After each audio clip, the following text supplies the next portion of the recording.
So we will begin today's forum. Hello everyone. I am Kubona, MC for today's forum. First of all, it is my greatest pleasure to join this meaningful forum today. We will now begin 2021 Global Forum on International Development Cooperation for Climate Change Response in Asia. Once again, I'd like to ask all of you to turn your mobile phones into silent mode. Due to the global pandemic like COVID-19 and worldwide challenges such as climate change response, international cooperation is getting more important, and we have designed this forum in online and offline hybrid forum. In session 1, we'll discuss strategies and roles of weather and climate communities for climate crisis response. And in session 2, we will discuss international development cooperation activities and ways for cooperation for climate change adaptation in Asia. This forum is being broadcast live via YouTube channel with Korean and English simultaneous interpretation services provided. Please set the language channel as required. I'd like to thank all the online viewers as well as all the participants joining us in person at this conference hall. And now, we will begin the 2021 Global Forum on International Development Cooperation for Climate Change Response in Asia. First of all, Administrator of KMA, Mr. Park Kwangsuk, will give us welcoming remarks. Ladies and gentlemen, please welcome him with a big round of applause.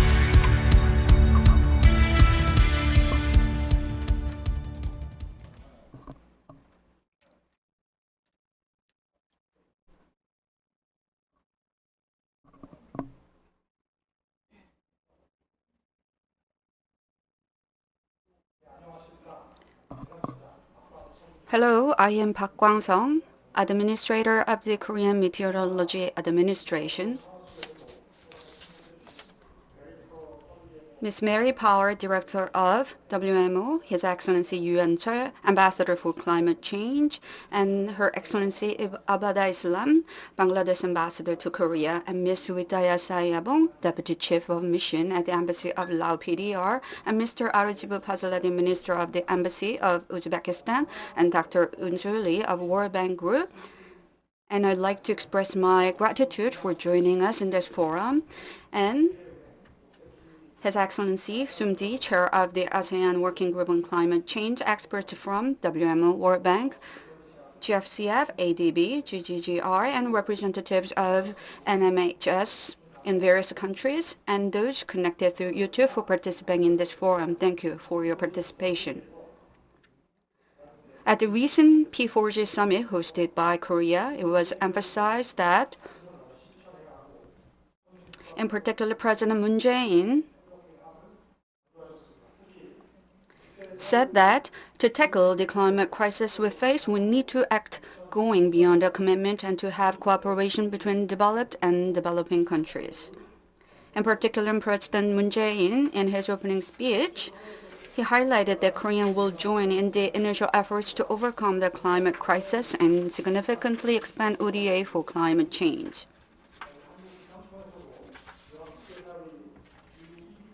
And KMA, in such international efforts to overcome climate risks, plans to more actively participate and make a contribution to it.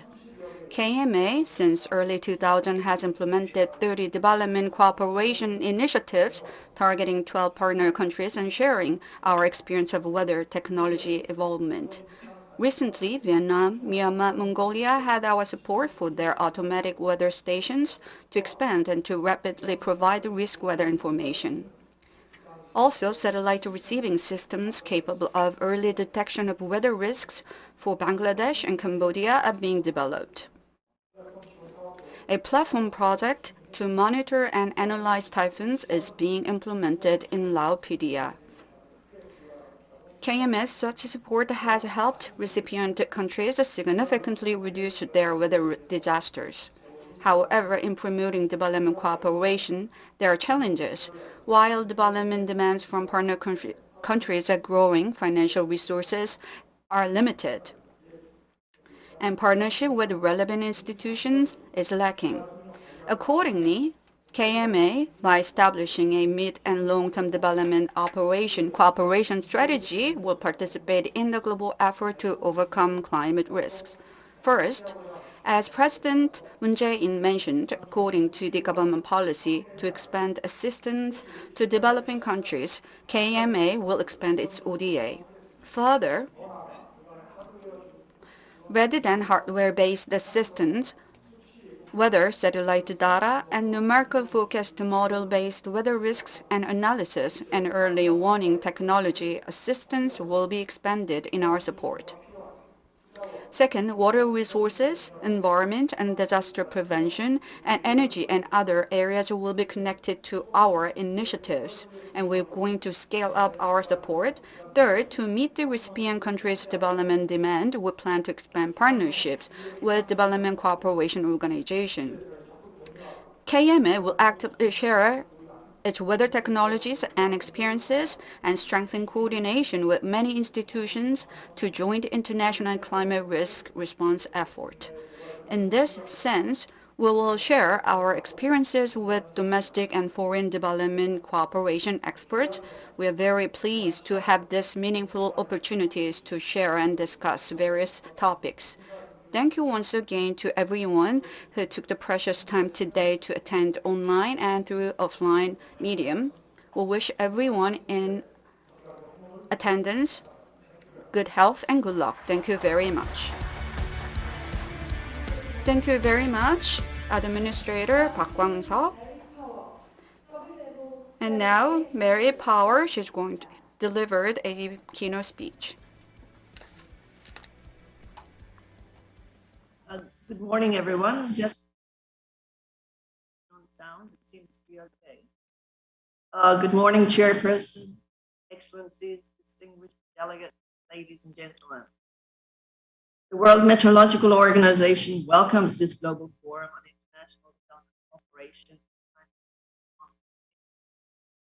I would sincerely like to thank the administrator, Park Kwangsuk, Administrator of the Korea Meteorological Agency, and YOO Yeonchul, Ambassador of the Republic of Korea, for this opportunity to speak. Excellencies and ambassadors from various countries within the region.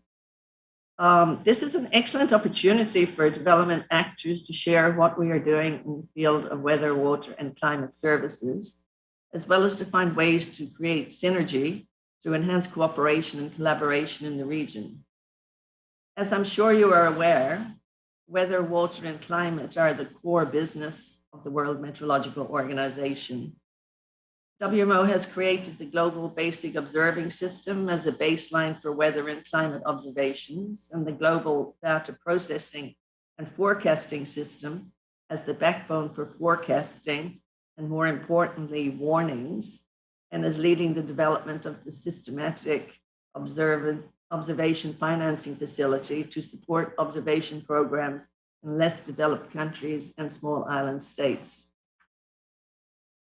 WMO has been working with the Korea Meteorological Agency and the Korea International Development Agency in the region for many years on twinning programs to support and assist the national meteorological and hydrological services in the least developed countries in the region to improve their infrastructure and services.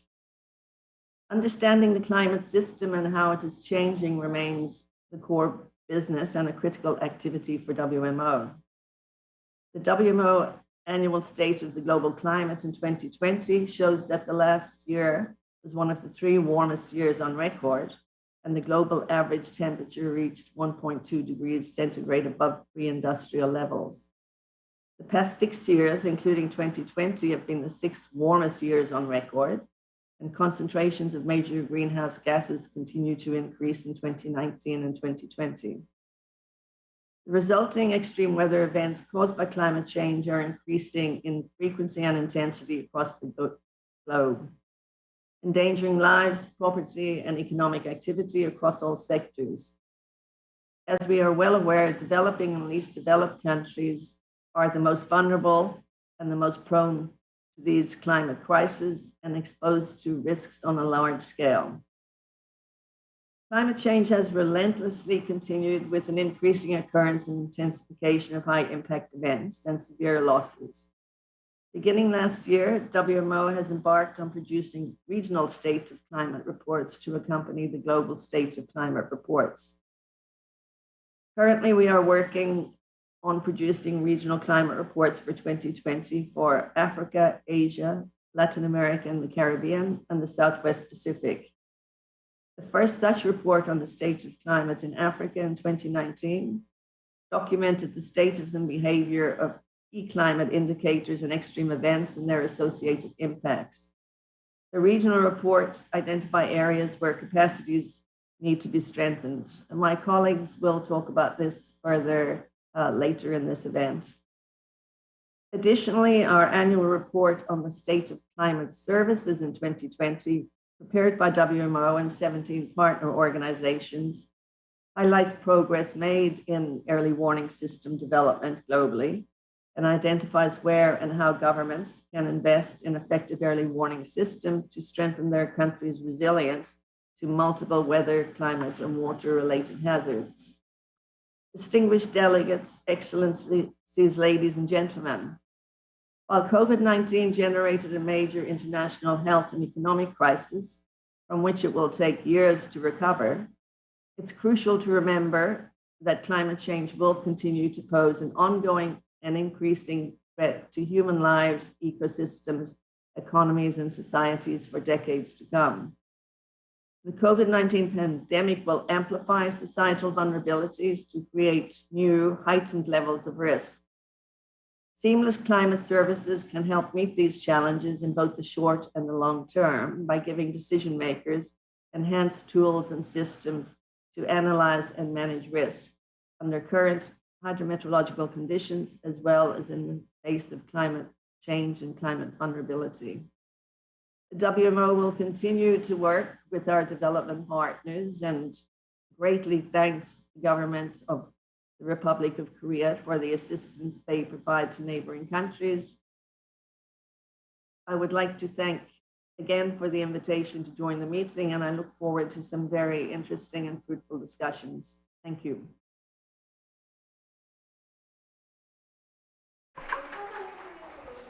Thank you very much. It has been great keynote speech, online speech. And now I'd like to expect YOO Yeonchul, Ambassador for Climate Change of Republic of Korea, to deliver second keynote speech.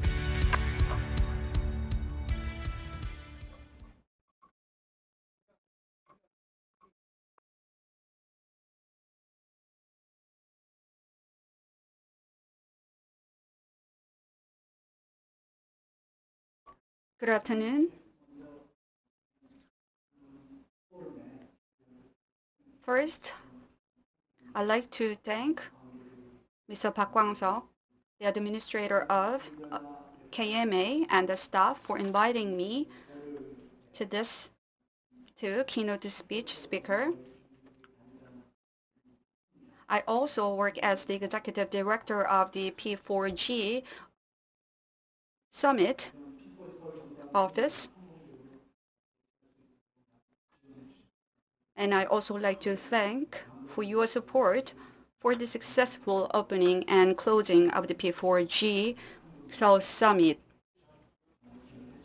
Thank you for your contribution and participation in the summit. And this forum,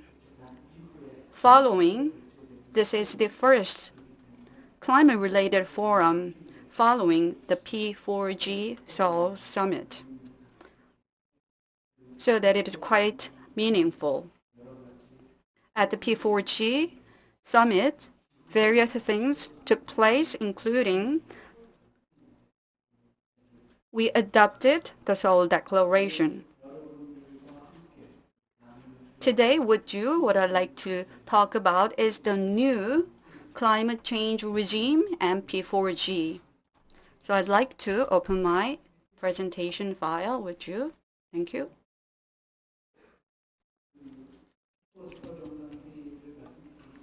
Before talking about the P4G Seoul Summit, I'd like to explain a little thing about the new regime, climate change regime.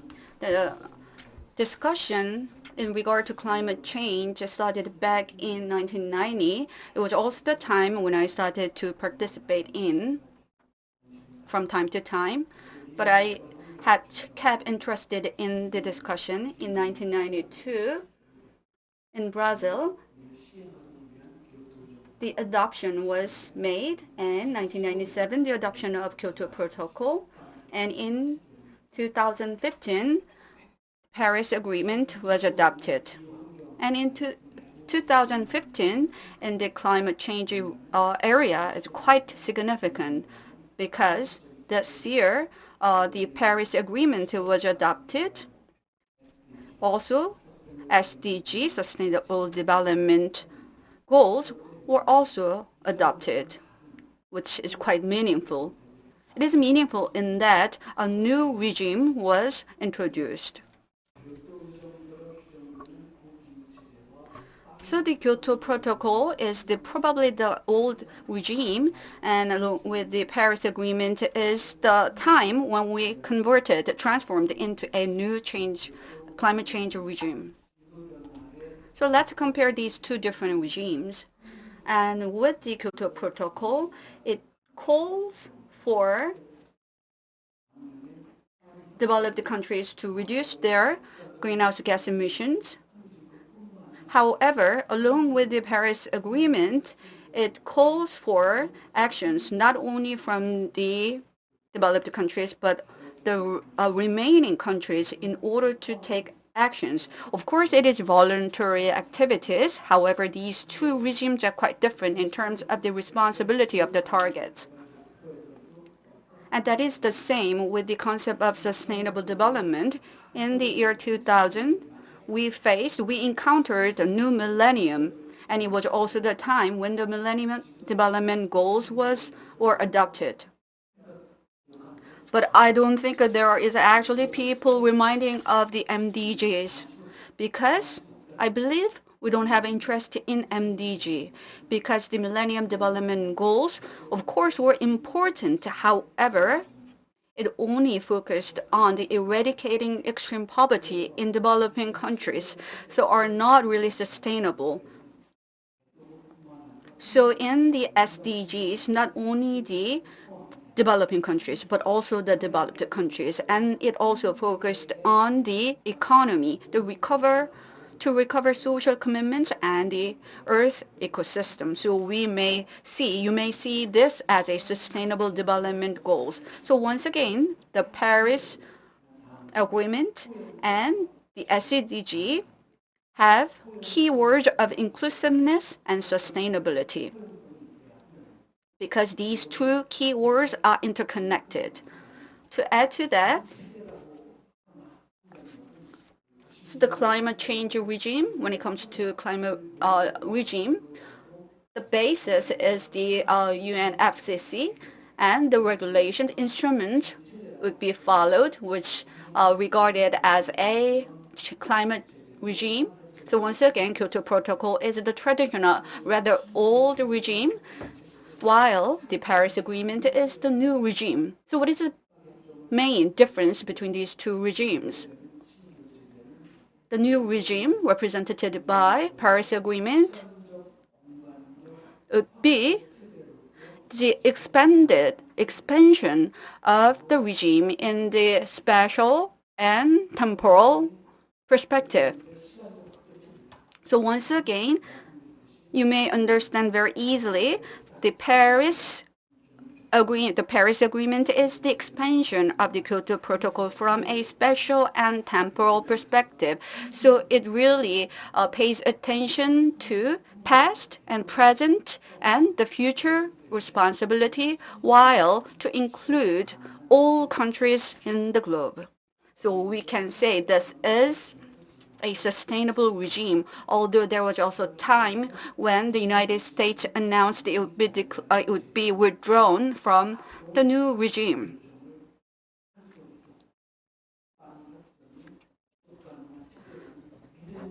And that was because we had a strong belief in the Paris Agreement, which would be sustainable. And based on the Paris Agreement, once again, which is the sustainable, it requires all the countries to come up with a new direction, new plans or goals by the 2050. As the Paris Agreement became effective, the discussions and the negotiations between countries actually came to an end or completed. So once again, discussion at a global, the national level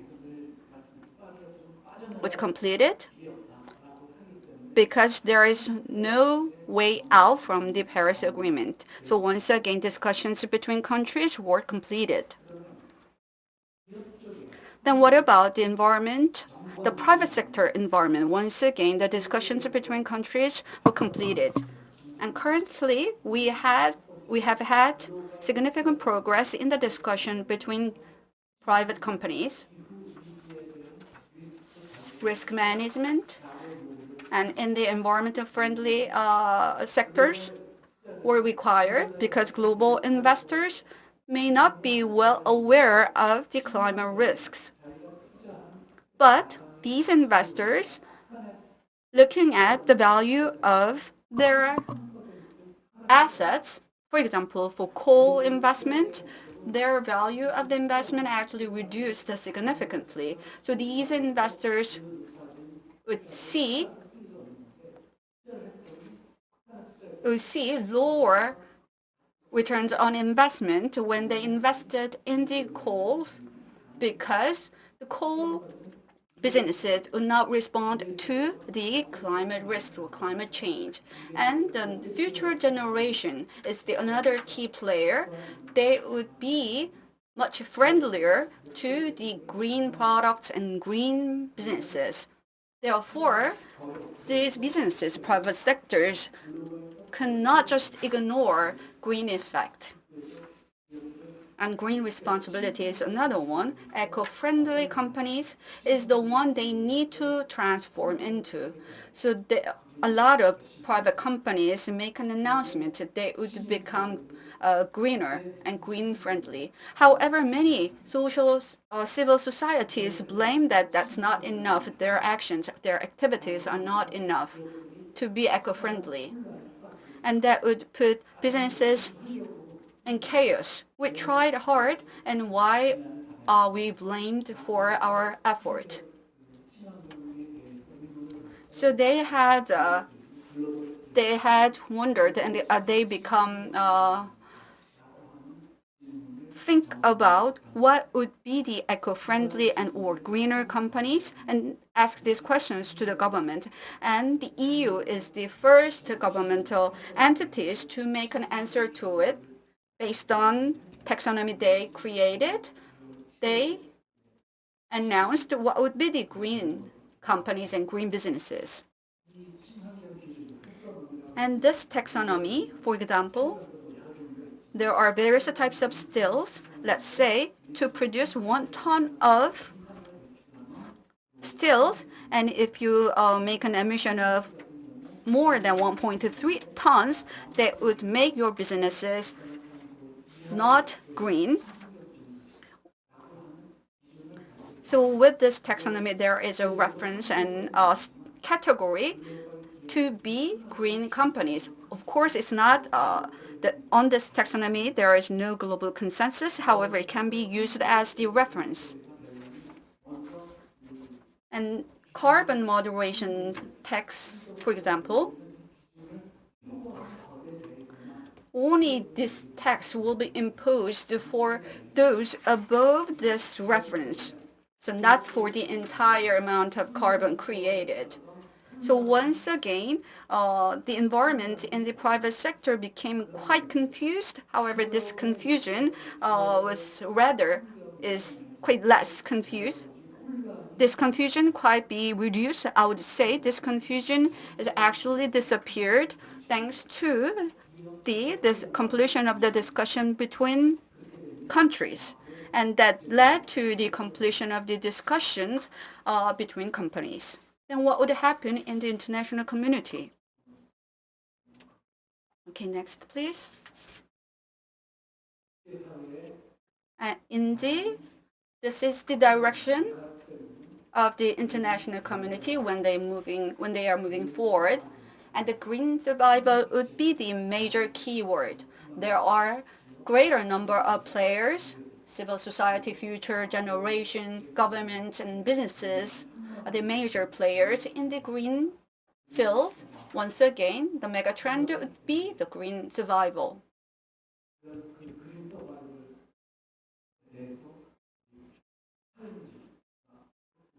So there was a title, the title of the Times with "The Climate is Everything." It really talks about green survival. It shows we are entering into the era of green survival. Given that in May of this year, P4G was held. It stands for Partnering for Green Growth and Global Goals 2030. And this is the solidarity and partnering in order to achieve Global Goals 2030. It not only includes the government, but also to include civil societies, once again, to achieve our target 2030. There are actually 17 SDGs, and with the P4G, we pinpointed 5 major targets. Food and agriculture, second, water. Food and agriculture, regarded as FE, and water. And there are 2 C's, cities and circular economy, and water and energy are the resources. Without resolving city problems, we cannot achieve green survival. Although cities takes up 2% of the total, the entire global space, however, it accounts for more than 50% of the greenhouse gas emissions.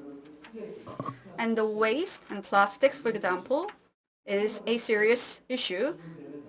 In the era of COVID-19, you believe you have a lot of food delivered home.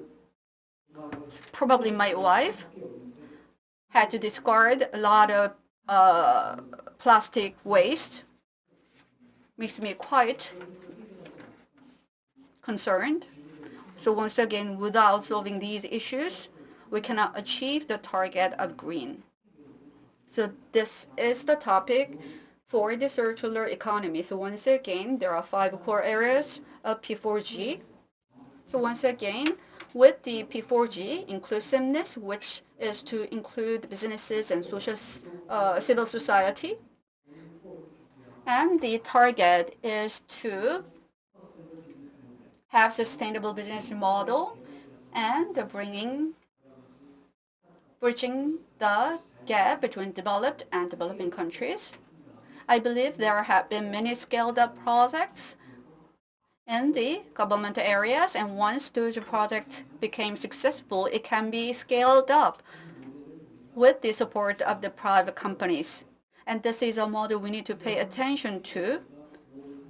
So once again, P4G was held from May 30 to 31 at Dongdaemun Design Plaza under the theme of inclusive green recovery towards carbon neutrality. So this is to respond to the risk caused by COVID and carbon and environmental issues, and I believe this is the meaning of the P4G. This is the first ever summit in the climate and weather, and this year will be the first year to actually implement the Paris Agreement. So following this P4G, there will be various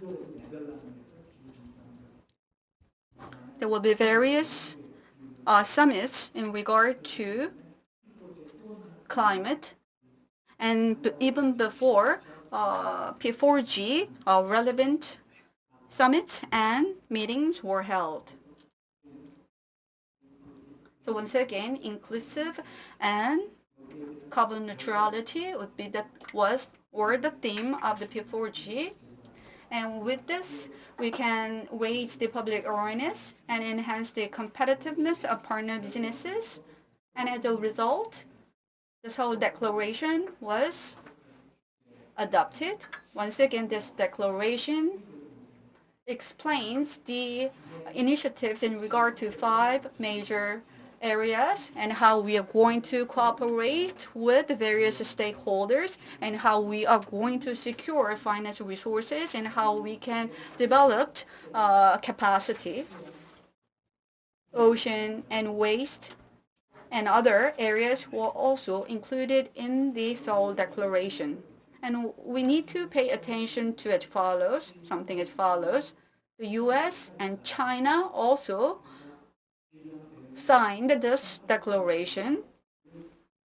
The coal plant is currently being blocked in our use, and China also made a promise to reduce the amount of coal plant generated energy. This was the first ever promise China made. Prior to this summit, China rejected any of these type of demands. However, once again, it was the first summit where China first made a promise to reduce the amount of energy produced by coal plant. So this forum really deals with Asia, because Asia is probably the region the most vulnerable to climate change. There is a small island countries and LDCs. Once again, this is the region most vulnerable to climate change, and given the time to pay attention to green survival, it requires transformation. And these developing countries have difficulty in transforming their system. So we need to help them turn into a fair transformation. We have to help them. We have to be careful. We have to provide more support to them. In the support for them, we could play as a bridge. Once again, we can serve as a bridge between developing and developed countries. For example, in terms of the securing finance resources and encouraging more businesses to help us. Mr. Park Kwangsuk also talked about there is a limit and there is a difficulty in securing finance. So not only the financial resources from the government, but also the investment from the private sectors would be a good sources to respond to the climate change. An early warning system is, I believe it is one of the important systems. And when we listen to weather forecast, we of course bring an umbrella. So if we are prepared with an umbrella, we would have no problem in the time of raining. However, if we don't listen to the forecast, we could not do it. So once again, prevention is the best cure for illness. That is the same with the climate and weather. So once again, prevention is the best remedy for illness, and that is the same with the climate and change. KMA will play an important role. In particular, the early warning system would play a significant role in developing capacity for developing countries. So once again, along with the finance, the private sector investment, more businesses and projects can be developed and implemented, and not that would enhance the respond capacity for Korea, but also the international community. Thank you very much. Thank you very much for a great keynote speech, Mr. Ambassador. Once again, I appreciate the three participants, including the KMA Administrator, Mr. Park.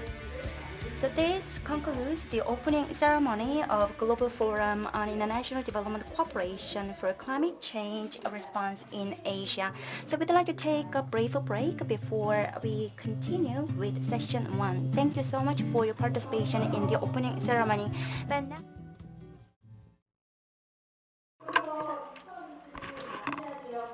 Ladies and gentlemen, we will now begin session 1 of 2021 Global Forum on International Development Cooperation for Climate Change Response in Asia. The title of session 1 is Strategies and Roles of Weather and Climate Communities for a Climate Crisis Response. And all the presenters, please stick to your time to finish your presentation. After taking a listen to all the presentations, we will have discussions as well as Q&A sessions at the end. And if you are joining us online, you can ask your comments using YouTube comment section. And session 1, this session is going to be chaired by Jeon-Eui Professor of Sejong University. Please welcome him with a big hand.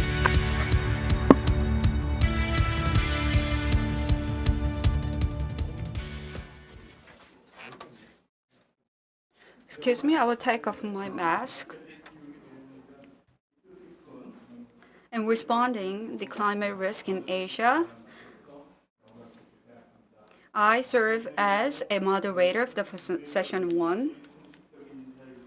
So usually the greeting would be very formal. However, Mr. Park Kwangsuk, the administrator, delivered a quite practical speech, which was followed by Ambassador YOO Yeonchul's practical keynote speech. So today's presentation would have one from WMO, an ASEAN working group on climate change. And once all the presentation is delivered, we're going to have designated discussion with Mr. Ben Churchill and Dr. Yeonju and Mr. Dong-Eon. So if time allows, we're going to also have questions, 1 or 2 questions from the floor. So first, with the theme of the climate and weather change, we're going to have a presentation from Mr. Ben Churchill. Well, thank you, Mr. Chair. Excellencies, distinguished delegates, ladies and gentlemen, my name is Ben Churchill and I am the head of the World Meteorological Organization's Regional Office for Asia and the Southwest Pacific, located in Singapore. Allow me first to thank the Korea Meteorological Administration for this opportunity to speak at the Global Forum on International Development Cooperation for Climate Change Response in Asia. The ongoing COVID-19 pandemic has caused a global health and economic crisis, which we hope will be time limited. In addition to the challenges arising from the pandemic in 2020, the Asia region was also particularly hard hit by successive weather and climate-related hazards, including tropical cyclones, floods, droughts, sand and dust storms, and heat waves over the past year. These extreme weather and climate conditions have unfortunately continued into 2021, most recently in India, where the community is affected by the cascading disasters of a severe pandemic and intense cyclones. Climate-related impacts are expected to intensify if the issue of global warming is not urgently addressed. Failure to tackle climate change will have a negative impact on global economies, human living conditions, and marine and land ecosystems, which, unlike the current pandemic, may last up to centuries. As mentioned by Mary Powell in her keynote address, the WMO's annual State of the Global Climate Report showed that 2020 was one of the 3 warmest years on record, despite La Nina cooling in the Pacific Ocean. The economic and industrial downturn as a result of the COVID-19 pandemic is not a substitute for concerted and coordinated climate action. Experience suggests that emission declines during economic crises are followed by a rapid upsurge. We need to change that trajectory. The world needs to demonstrate the same unity and commitment to climate action and cutting greenhouse gas emissions as to containing the pandemic. Now is the time to consider how to use economic stimulus packages to support a long-term switch to more environmentally and climate-friendly business and personal practices. Excellencies, distinguished delegates, ladies and gentlemen, although countries across the region have committed to achieving the Sustainable Development Goals by 2030 to ensure that no one is left behind, this will remain a challenge if their populations remain susceptible to disasters that threaten to hinder or indeed set back progress. Building more resilient societies to weather and climate extremes remains an imperative and a necessary condition to progress towards sustainable development. To build back better through regional cooperation in Asia and other regions, WMO is driving several important initiatives in collaboration with our partners to better support our members in these efforts. First, we are putting in place the Systematic Observations Financing Facility, or SOF, which will support the generation and exchange of basic surface weather and climate observations for improved weather forecasts, climate information, and early warnings globally, regionally, nationally, and locally. Second, we are creating a water and climate coalition for accelerating action on SDG 6, clean water and sanitation. This coalition is a multi-stakeholder initiative that strengthens water and climate action at the country level and targets investment in water data of infrastructure and services to reduce impacts from water-related disasters. Third, WMO is working to enhance the multi-hazard early warning system and services of all our members through the Global Multi-Hazard Alert System, or GMAS framework. WMO will also continue to support and promote the Climate Risk and Early Warning Systems, or CRUISE initiative, which supports the development of early warning systems in least developed countries and small island developing states to minimise loss of life and economic impacts from climate and weather-related events. These capacity development initiatives complement existing WMO technical activities aimed at enhancing regional capabilities in weather and climate-related areas. For instance, WMO collaborates with regional partners in organising regional climate outlook fora in WMO Regional Association 2, East Asia, South Asia, and Southeast Asia, which produce user-relevant climate outlook products to reduce climate-related risks. WMO believes these efforts will better support countries in their transition to impact-based services. This will see a fundamental shift from focusing on what the weather will be to what the weather will do. The aim is to ensure that end users of these services are more prepared for and less vulnerable to hydrometeorological hazards than ever before. Another important initiative being driven by WMO and supported by UN partners and national agencies is the forthcoming Regional State of the Climate Report for Asia. The 2020 Regional State of the Climate for Asia report will comprise 3 key sections: physical aspects focusing on the climate indicators and extreme events, climate-related risks and impacts, and climate resilience and policy aspects. The report is being developed and is expected to be released later this year through a high-level launch event. Similar to the report for Africa, which was launched late last year, WMO expects the launch of the State of the Climate Report for Asia to attract global attention, with high-level government and private sector stakeholders invited to the event. Excellencies, distinguished delegates, ladies and gentlemen, WMO looks forward to continued cooperation with its partners and member states in advancing progress on the SDGs in Asia and across the globe. We hope to achieve WMO's vision that by 2030, we will see a world where all nations, especially the most vulnerable, are more resilient to the socio-economic consequences of extreme weather, climate, water, and other environmental events, and underpin their sustainable development through the best possible services, whether it is over land, at sea, or in the air. With that, I look forward to fruitful engagement and discussions as part of this global forum, and I hope you and your families remain happy and safe. Thank you once again to KMA for this opportunity and to the forum participants for your kind attention. Thank you very much.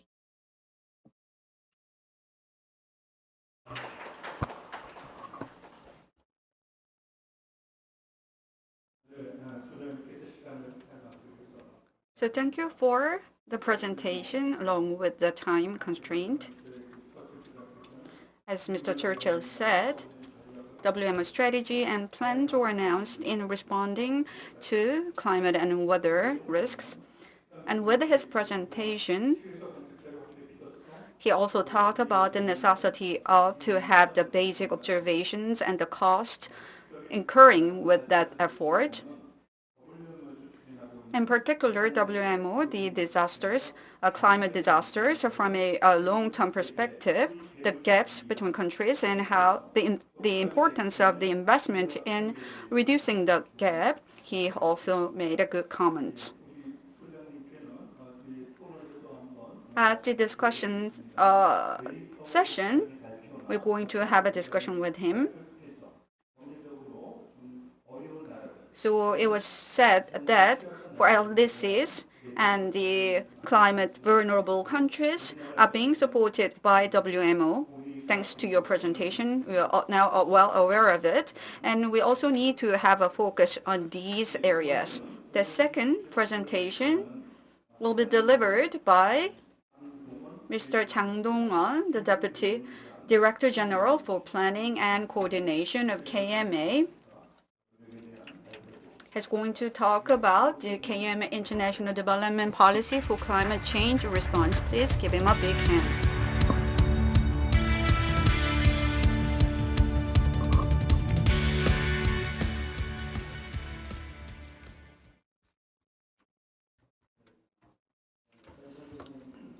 Thank you. Thank you, Professor Johnny Chan, for introducing me. And I am honored to meet all the participants in this room and through the online. I thought I was asked to have a presentation in English. So although I'm not really fluent in English, I like to do my presentation in English.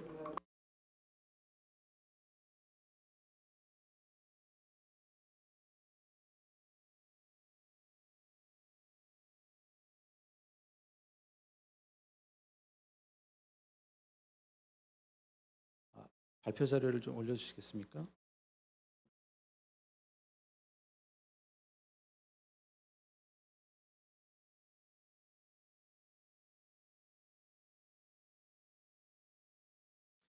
Okay, this presentation covers first an overview of global climate crisis and why we need global cooperation.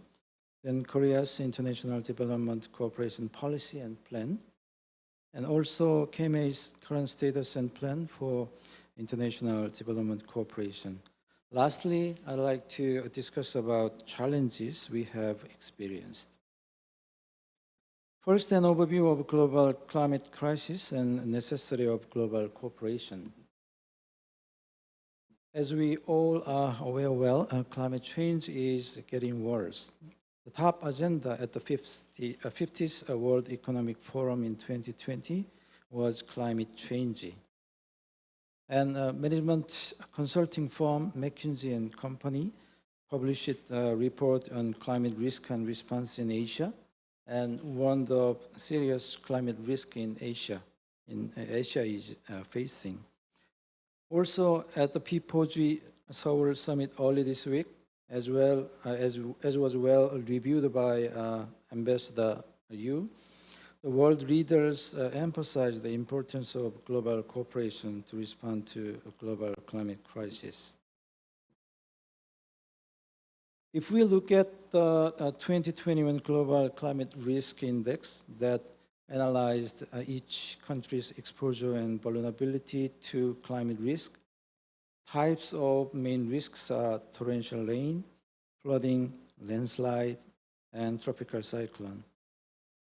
And 6 out of top 10 countries most affected by climate risk are Asian countries. In particular, Myanmar and Philippines are at high risk of extreme weather events. In this context, for climate change response and sustainable development, it is very urgent to increase global cooperation in the field of weather and climate.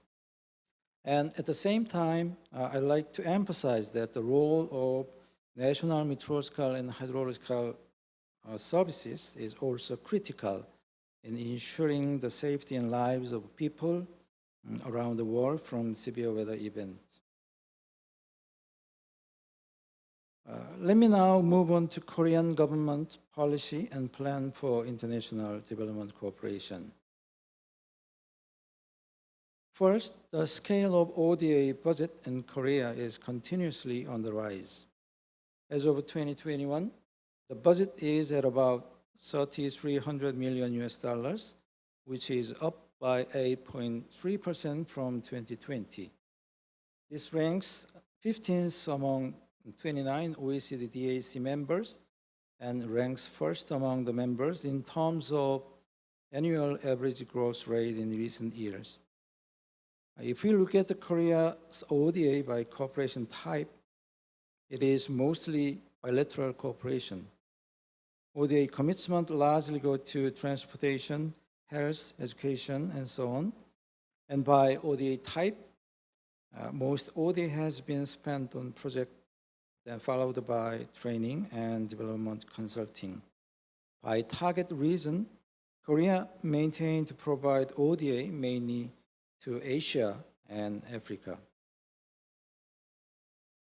The direction of international development cooperation policy is realizing global value and shared prosperity in recipient and donor countries through cooperation and solidarity between ODA actors to effectively respond to global issues. Its strategic goals are to achieve inclusive ODA, win-win ODA, innovative, and partnering ODA. Now I'd like to talk about KMA's current status and plan. Under the vision of supporting globally shared growth in the field of weather and climate, KMA implements ODA project with an aim of supporting sustainable development and contributing to disaster mitigation in developing countries. The direction of KMA's ODA is, of course, in line with the Korean government policy direction. We have three strategic tasks. First, pushing forward with a customized project focused on Asia, considering the characteristics and development needs of target countries. Second, developing Korean ODA models using KMA's strengths in meteorological technologies such as automatic weather stations, typhoon operating system, satellite, and numerical weather prediction model. Thirdly, the diversifying financial sources and expanding the scope of ODA project by developing projects conversed with other areas such as hydrology, disaster prevention, as well as by strengthening cooperation with international development organizations in Korea and overseas.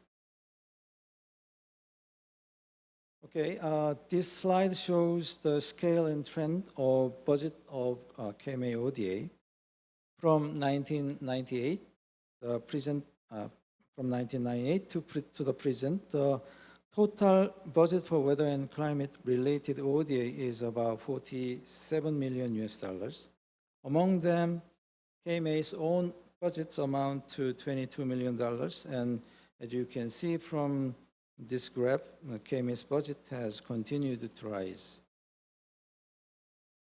So far, KMA has implemented 32 ODA projects in 12 countries. If we look at the project by region, as you can see here, Asia accounts for 80% and Africa for 13% of the projects. In terms of area of project, main items are installation of automatic weather station network, satellite receiving and analysis system, Asian dust monitoring system, and supporting numerical weather prediction model. This year, KMA is running 4 projects and 2 education and training programs. And also through the WMO Trust Fund, we are conducting a project for modernization of aviation meteorological services in Mongolia, climate data restoration project in Uzbekistan, and coastal inundation forecasting demonstration project in Fiji. For the details of first KMA4 project, in blue box over here will be presented in the next sessions. Now, let me discuss about overall achievement of a KMA ODA project so far. When it comes to weather forecasting, observation is the most basic, but the most important work. For this reason, KMA has implemented automated weather station installation project in several partner countries to help their modernization of weather observation infrastructure. To do this, we established automated weather stations as well as a system collecting and displaying observations every minute so that they could use the data for monitoring and forecasting severe weather events. The project in Myanmar and Mongolia has been completed, and the project in Cambodia is still underway. Next one is an example that improved the capacity for early monitoring and analysis of severe weather through satellite receiving and analysis system project. With the launch of GK2A satellite in December 2018, which is a follow-up of its first one, KMA has become to provide more various meteorological information. The GK2A satellite produces 52 types of meteorological product, and through these parameters, it not only can observe the development and movement of torrential rain and typhoons at early stage, but also can be used in monitoring different phenomena such as Asian dust, forest fire, drought, and marine environment. KMA support partner countries such as Bangladesh and Cambodia in establishing GK2A data receiving and analysis system so that they can use the various satellite images for weather forecasting and services. Another one is to support enhanced capacity of early monitoring and forecasting of typhoons through utilizing Typhoon Operating System called TOS, which is an integrated platform for the entire typhoon operation procedure. TOS has 4 modules. First one is there is an analysis module that aggregate and analyze real-time observations, and forecast module to produce typhoon track information. And statistical module automatically conduct and manage the typhoon statistics. And lastly, a training module provide practice-based training on the different meteorological situations. Currently, TOS established project is underway in Lao PDR. Through the project, we expect that TOS would contribute to enhancing capacity for responding to typhoon and mitigating effect from typhoon in Lao PDR. KMA also provide education and training program to offer meteorological technology and know-how to our partner countries vulnerable to climate change. Since 1998, KMA offered the programs to about 1,200 people from 94 countries. Our main training courses are regarding ICT for weather services, satellite data analysis, weather radar application, weather forecasting, and instrument maintenance. A participant of KMA training courses say that they were satisfied with the course, especially with ICT course for meteorological services. I think this is because the course is very practical, so it allows participants to apply the technology they learned to their day-to-day operational duties. One of the successful examples is a case of Bangladesh weather services. Member from Bhutan who participated in the ICT course applied the knowledge and technique learned from the course to the improvement of their NWP system. And based on that, they developed new project for further improvement of the system and finally secured the project fund from GCF. And another example is Indonesia case. KMS ICT course was recognized as the best training project in 2020 in Korea by KOICA. And this led us to carry out an on-site project in partner countries funded by KOICA. So as participant from Indonesia with the service BMKG proposed the best action plan at the time, so we decided to implement the project in Indonesia. Definitely, we believe this project will contribute to the capacity development at BMKG. The ODA project model KMA is pursuing are not limited to equipment and system support. We aim to support the weather and climate technology and systems for the whole process of value chain, from observation and monitoring, modeling and analysis, to offering user-oriented weather information services for disaster response and management. Also, we plan to develop projects that can create a synergy effects by converging technology and systems of other sectors, such as agriculture, environment, and energy.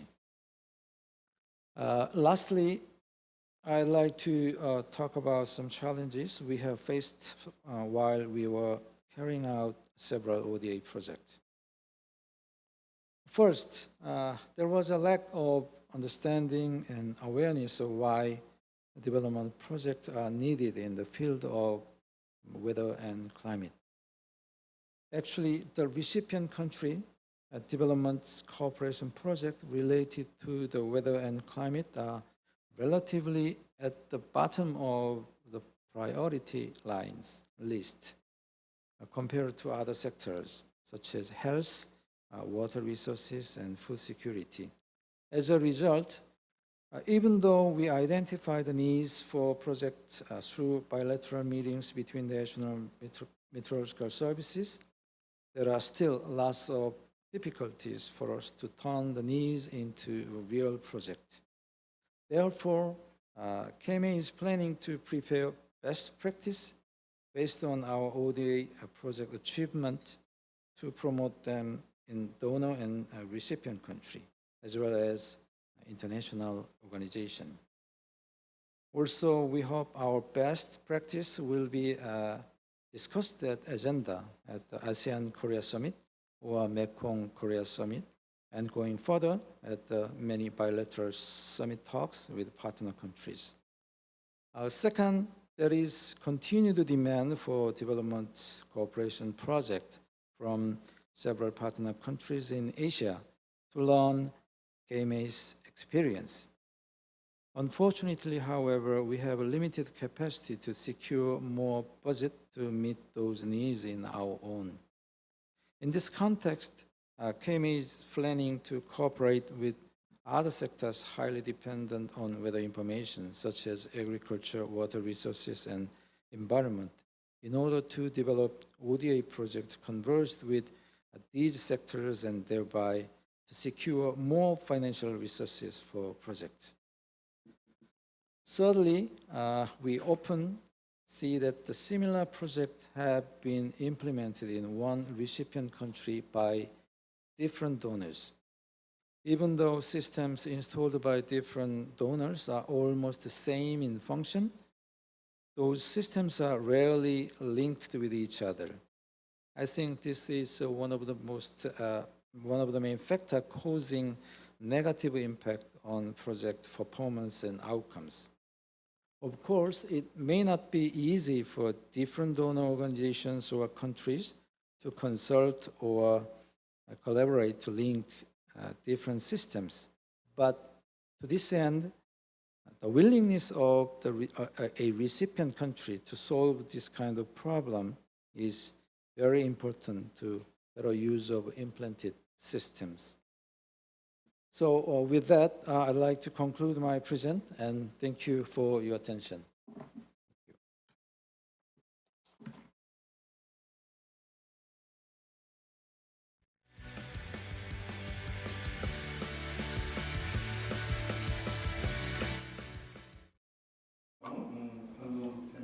Mr. Chang, Director General, prepared a wonderful presentation with fluent English.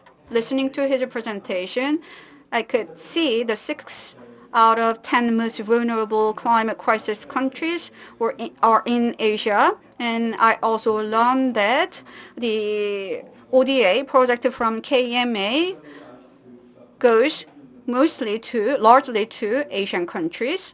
80% of the target countries are in Asia. And for satellite receiving system, various types of climate information are being created. With more events like today's forum, not only we can promote or PR our strength, but we can also let the world knows what kind of strength we have. So in that sense, this forum is also very significant. Let me invite our third speaker, Chair of ASEAN Working Group on Climate Change, Dr. Sum Thi, is going to give us next presentation. Please welcome him with a big round of applause.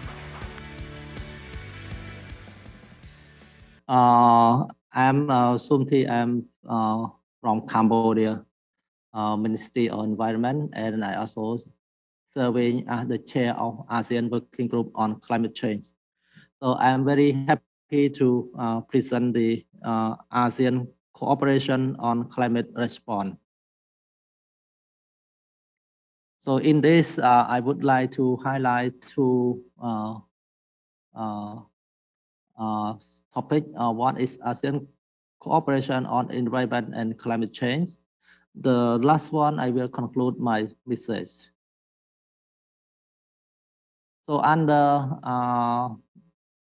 ASEAN cooperation on environment and climate change, I would like to highlight about climate change status in ASEAN. As you may know, ASEAN has 10 member states currently, and we have caused different climate events. But in general, we know that the mean temperature increased at 0.1 to 0.3 degrees per decade between 1951 and 2000. The sea level rise 1 to 3 millimeter per year. There is a heavy precipitation and also a number of tropical cyclone occurring from year to year. Now, flood storm also increase, especially in Cambodia, Thailand, and I think in Cambodia, Vietnam. The annual temperature is projected to rise 4.8 degrees on average by 2100 from 1990s. And the mean sea level is projected to rise by 70 centimeters during the same period.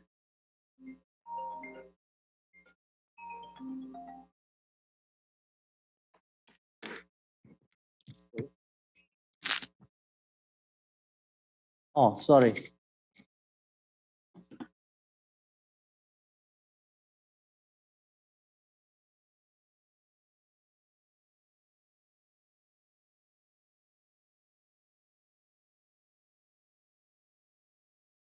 I tried to share the screen already.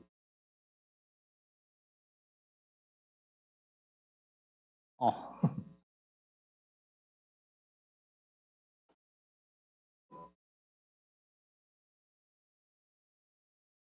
Sorry, I'm so sorry for not sharing the screen. Now, what I would like to continue my presentation is the current status of the climate change in Southeast Asia.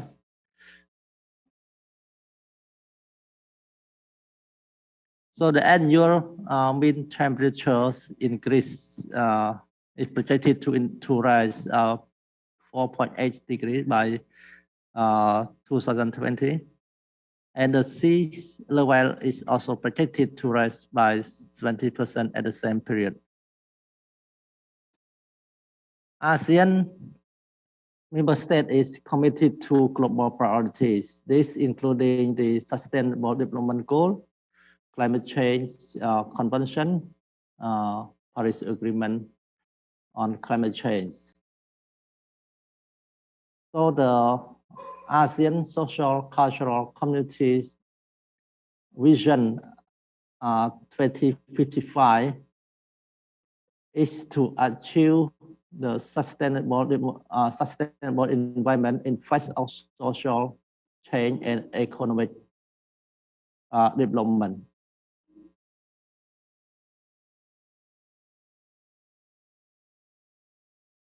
Under the ASEAN has the strategic plan on environment. So under the ASEAN social and cultural blueprint, we have four core areas. One is the sustainable management of the natural resource, and the priority is on the natural conservation and biodiversity. This also fall under global priorities SDG 15.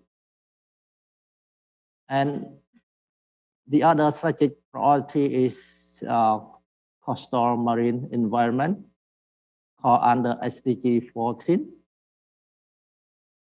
Strategic priority number 3 is water resource management, fall under SDG 6. And the core area number 2 is sustainable cities, is environmentally sustainable cities. And the core area is number 3 is the sustainable climate, is climate change under the SDG 13. Sustainable consumption and production has strategic priorities, cut discard waste, and also environmental education, sustainable consumption and production. Under the ASEAN Cooperation on Environment institutional framework, we have ASEAN ministerial meeting on environment, and we also have the ASEAN Senior Official on environment. Under that, we have 7 working group.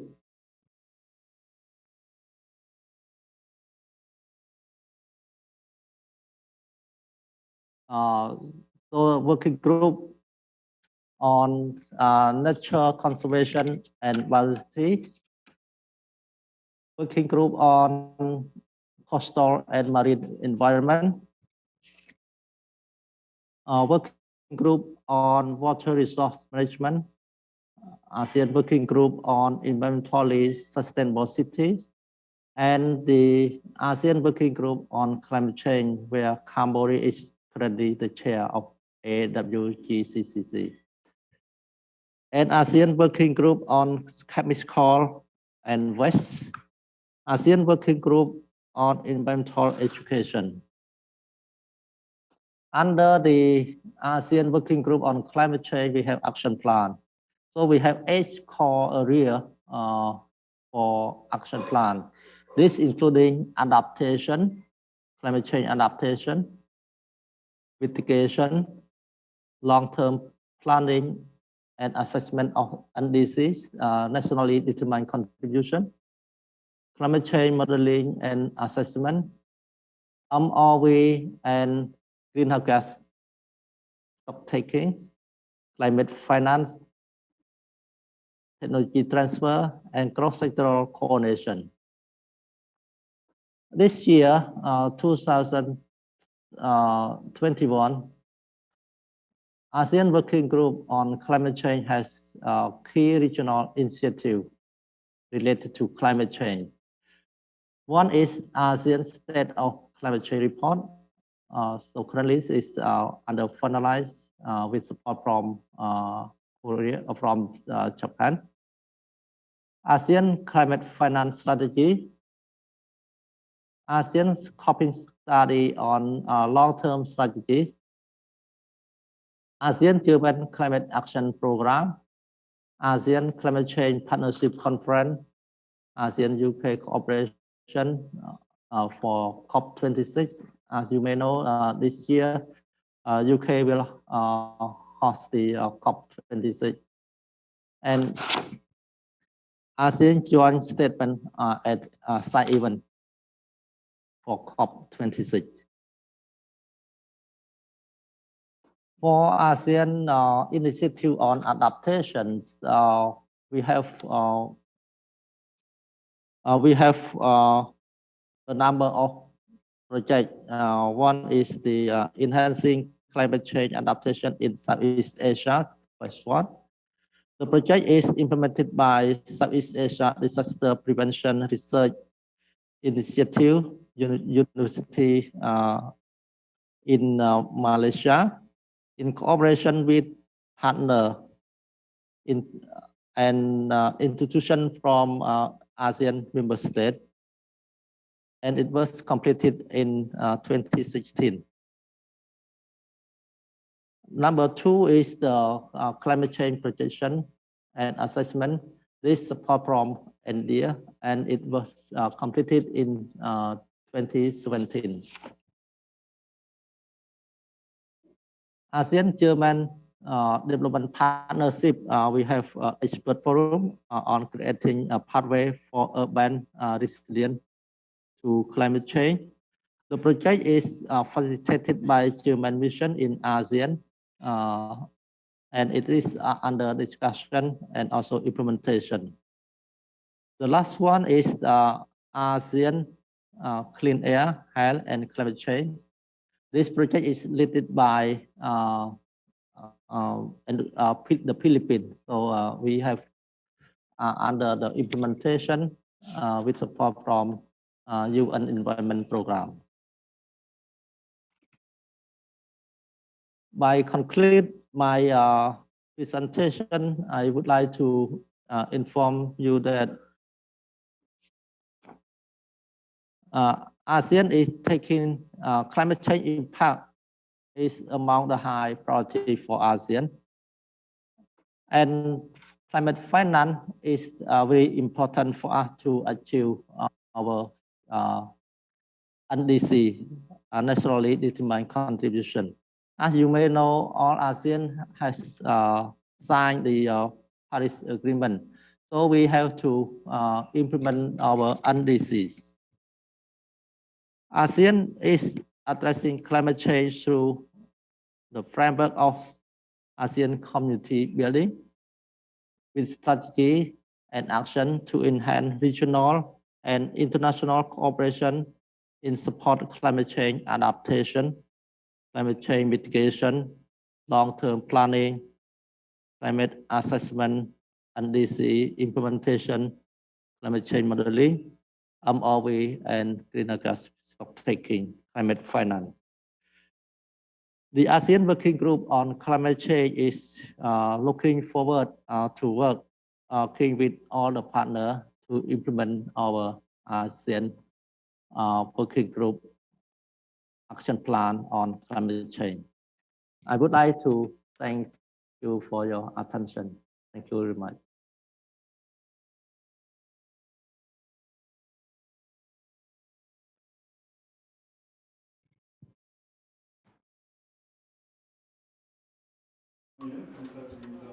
Thank you, Chair Somti, with your presentation.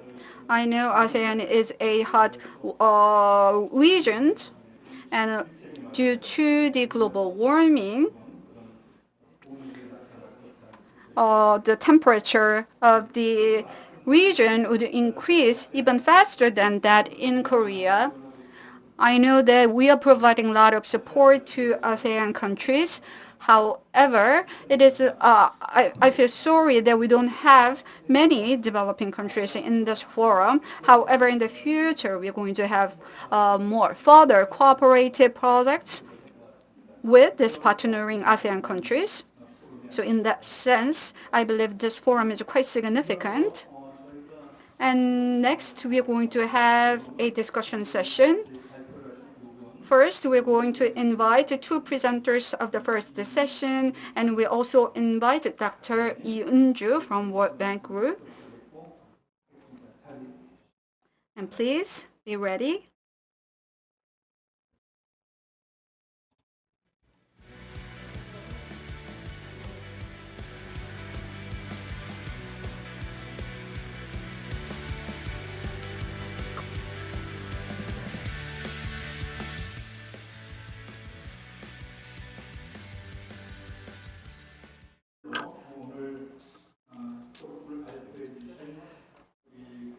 So we are a little bit running out of time. So Mr. Ben Churchill and Mr. Chang, so I'd like to ask you to shorten your answers due to time constraint. So my way to this conference hall. Actually, it is raining today outside. It's just like the heaven is also celebrating this occasion.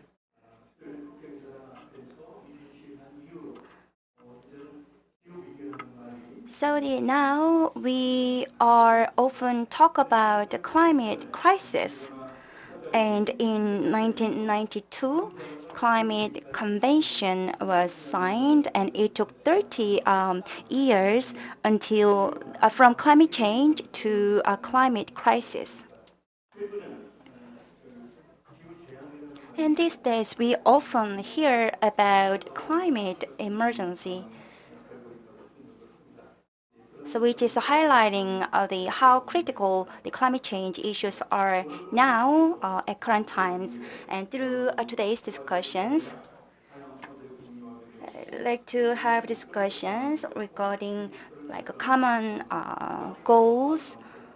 And to that end, we need to understand what kind of actions that need to be taken by each organization. So I believe that this is such a wonderful opportunity to share those ideas. And today in this forum, we are joined by an expert from World Bank Group, Mr. Unju Ellison Lee. Dr. Unju Ellison Lee is a senior environmental specialist of World Bank Group, and she is based in Bangladesh. Because you are an expert of World Bank Group, so what do you think would be the roles of WMO or KMO in the regional climate change response? You can just go ahead.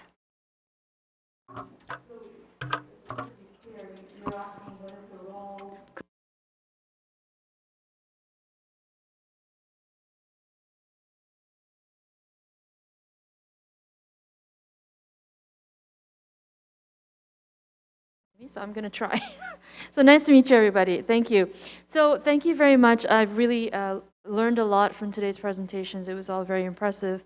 As he rightfully introduced me, I'm the climate change, the environment sector program lead in the main person at the World Bank in Bangladesh. Soon I should be relocated there. Now, today's presentation is very insightful. Climate change in particular is incredibly valuable and important, especially when we're looking at developing countries. And why is that so important? Well, because actually, as we look forward, economic growth is going to be driven by developing nations. There is a potential there for improving the lives of people in all countries, and global equity and social justice for environmental well-being. And as Korea and many countries have asserted already, environmental safety, for example, a safe environment, climate risk, disaster-free life is a justifiable social right. It's a human right. So if some of us have it and some of us don't have it, we have a problem. So how do we face that?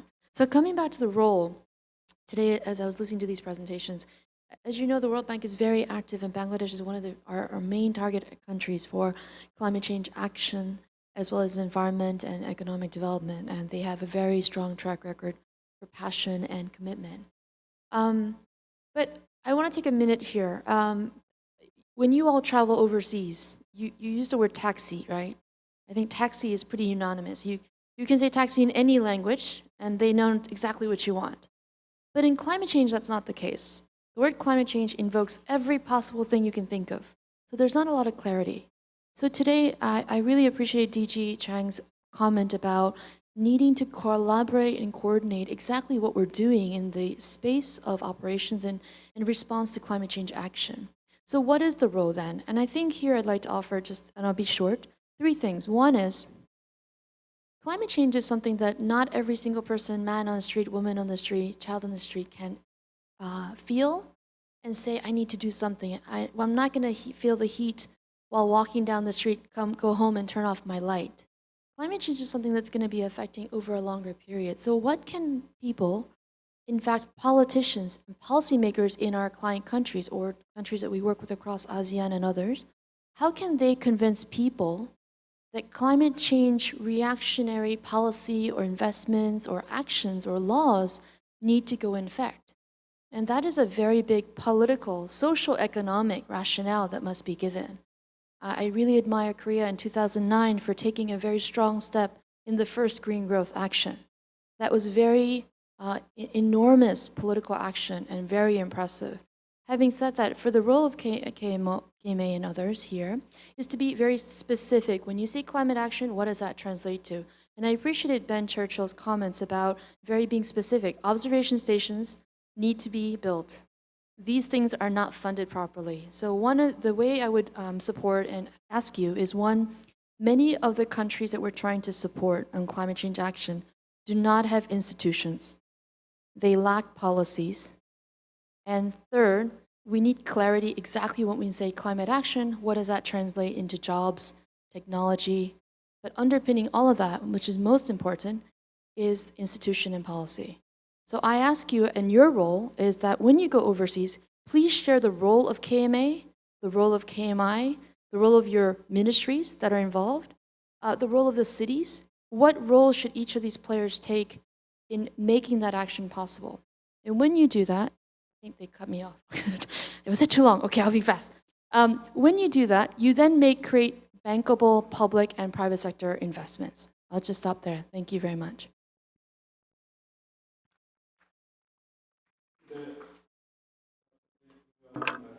Thank you very much for making such important comments. So she mentioned about the importance of the roles of policymakers.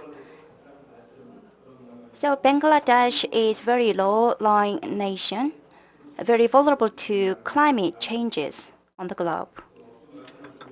And also, as mentioned by Dr. Lee, Bangladesh is suffering from not just climate change issues, but also from many other environmental challenges, such as air quality issues. So there are lots of things for cooperation between South Korea and Bangladesh. And the roles of KMA is very important, as she mentioned.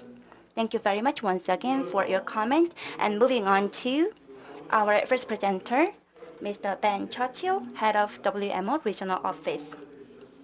Thank you very much for a great presentation. So my question is, it is very important to promote the importance and value of international development cooperation in the field of weather and climate. And to that end, what kind of activities are currently underway at the level of WMO? What activities do you think are needed? Thank you very much for that excellent question, and really appreciate the opportunity to talk with everyone again here. There is a lot happening, but more still needs to be done. If I can start by saying that WMO agrees that it is important to promote support and find new opportunities for capacity development in weather, climate, and also water. For WMO, the priority is to help the least developed countries and small island developing states. The key to success is, of course, cooperation. In my earlier presentation, I highlighted some of the relevant WMO initiatives that are in development or being implemented on a global and regional scale. And I won't go through all of them again in the interests of time, but I'm particularly pleased that Dr. Lee highlighted the importance of bolstering the observations network. The overall objective of all these initiatives combined is that all national meteorological and hydrological services can consistently deliver impact-based products that are accurate and timely and reach their intended targets to enable smart decisions, thereby building more resilient communities and reducing the impacts of extreme weather and climate on lives and property. But I'd like to take a moment now to talk about cooperation and just to go to your question. It's easy to say, but so much harder to do. At WMO, we put our members at the centre and we keep our focus on delivering strategic outcomes in both Asia and the Pacific as a result of climate change. The extremes are becoming even more extreme and the socio-economic impacts are increasing. That's a given. There are significant gaps in capability between developed and developing countries. That's also well understood. And unfortunately, since the onset of COVID-19, we have seen these gaps widen, not close, despite best efforts. So now is the time to build back better by working together in a cohesive and collaborative way. So when I speak about cooperation, I just want to talk about the work that we're doing in WMO in the region of Asia, that we call it Regional Association 2. In that region, we're striving to change for better, to respond to the grand challenges of extreme climate weather and water. In the next years, WMO and its members will organise high-level segments or platforms that bring regional partners into our business to add further impact and value. One of the key deliverables for RA2 is a partnership framework that, among other things, will connect multiple donors and potential beneficiaries to clarify the regional priorities and co-design the best possible solutions. So to achieve this outcome, we need effective coordination and collaboration at both regional and sub-regional levels. So forums such as this one today could be run as part of these regional platforms to connect with and reach out to a wider audience, including WO members, UN regional partners such as SCAP, the private sector, and of course the research and academic community. The overall aim, I'm sure you'll agree, is to build awareness of issues, as Dr. Lee remarked. And most importantly, encourage government leaders and policymakers to strengthen institutions and prioritise actions that improve the critical services that we need for climate services and water. So just to wrap up in the interests of time, I would encourage all participants of this forum to engage in the WMO regional reform process that's underway and help us design and deliver a regional operating plan and a complementary partnership framework. In closing, as individuals, we can all achieve good things, but by working together in partnership, we can achieve so much more. Thank you very much for the opportunity to speak.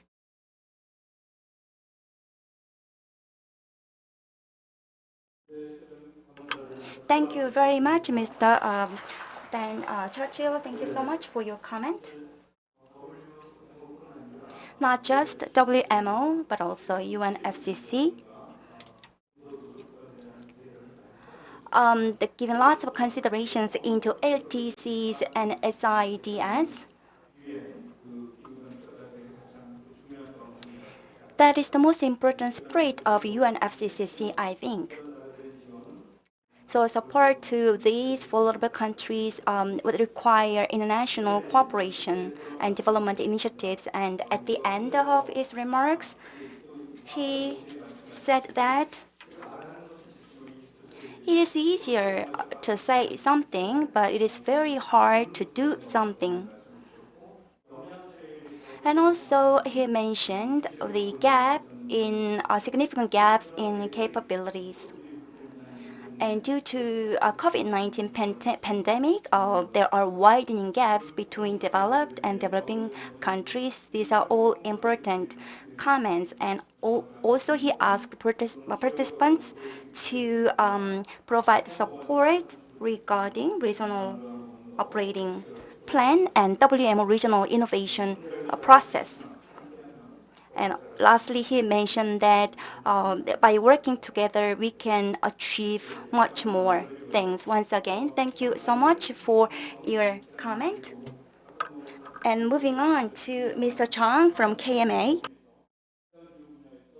So in the field of climate and weather, as you mentioned, what kind of plans and direction you have? Would you briefly explain?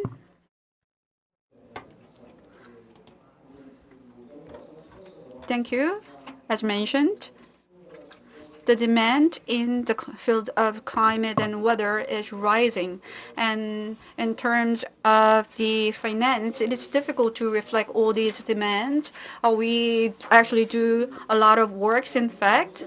And from a government perspective, we plan to expand the ODA, which is quite encouraging. And as the administrator told us at P4G summit, President Moon said by 2025, ODA for green area would be expanded. So currently at KMA, there are many different types of cooperation. And in fact, to help recipient countries in a practical manner, we need to continue explore more practical projects. And second, grant and consensual loan-based projects. In fact, there is no field not related to climate and weather information. For example, if you are trying to design a large-scale dam, climate environment, heavy rainfall, typhoons, frequency, severity related information are required. Even after the implementation of the project, monitoring and analysis of risky weather conditions are required. And in fact, at KMA, we do support the relevant system in order to monitor the conditions. In a new ODA project, it is currently being planned. So the project itself actually helps enhance the capacity of the recipient countries, but it is good and it is in line with the government policy to expand ODA. And so we plan to explore more opportunities in this project, in this type of project. And another is we need to have stronger cooperation and collaboration with the domestic and international development institutions. ADB, GCF, and World Bank are good examples where we can serve as a bridge between these organizations and developing countries. As some mentioned, currently, KMA not only providing support for the basic systems, but also observation and analysis, which is an integrated system we plan to develop for these countries. And in this area, we're going to put more efforts. And once again, this is the path to secure a greater amount of ODA funds. And I believe the sessions like today would give us more opportunities and more chance to secure more funds. And in this manner, I'd like to urge all the experts and institutions to pay more attention to such projects. As you are well aware of, we recently actually launched a new committee, and P4G took place early this week. And forum today is now being hosted by KMA. So he mentioned that the significant role of Korea in leading the climate action, IPC and WMO and other international organizations would have a contact point with the KMA as a focal point So the importance and necessity of the importance. Priorities top priorities could be identified with the help of KMA. We also need to secure more funds, but we can do it by paying attention to more specific projects. I hope that you can secure more funds, and since we have Mr. Park Kwangsuk, probably you can play a significant role in convincing National Assembly to allocate more funds. Well, actually, I promised to give a chance to the floor to ask questions. However, due to the time constraints, we are actually behind the schedule. Maybe you can send your comment or question direct to the KMA. And usually sessions like today would not have the commissioner till the end of the session. But I'd like to ask him to make us a simple comment since he stayed till the end of the session.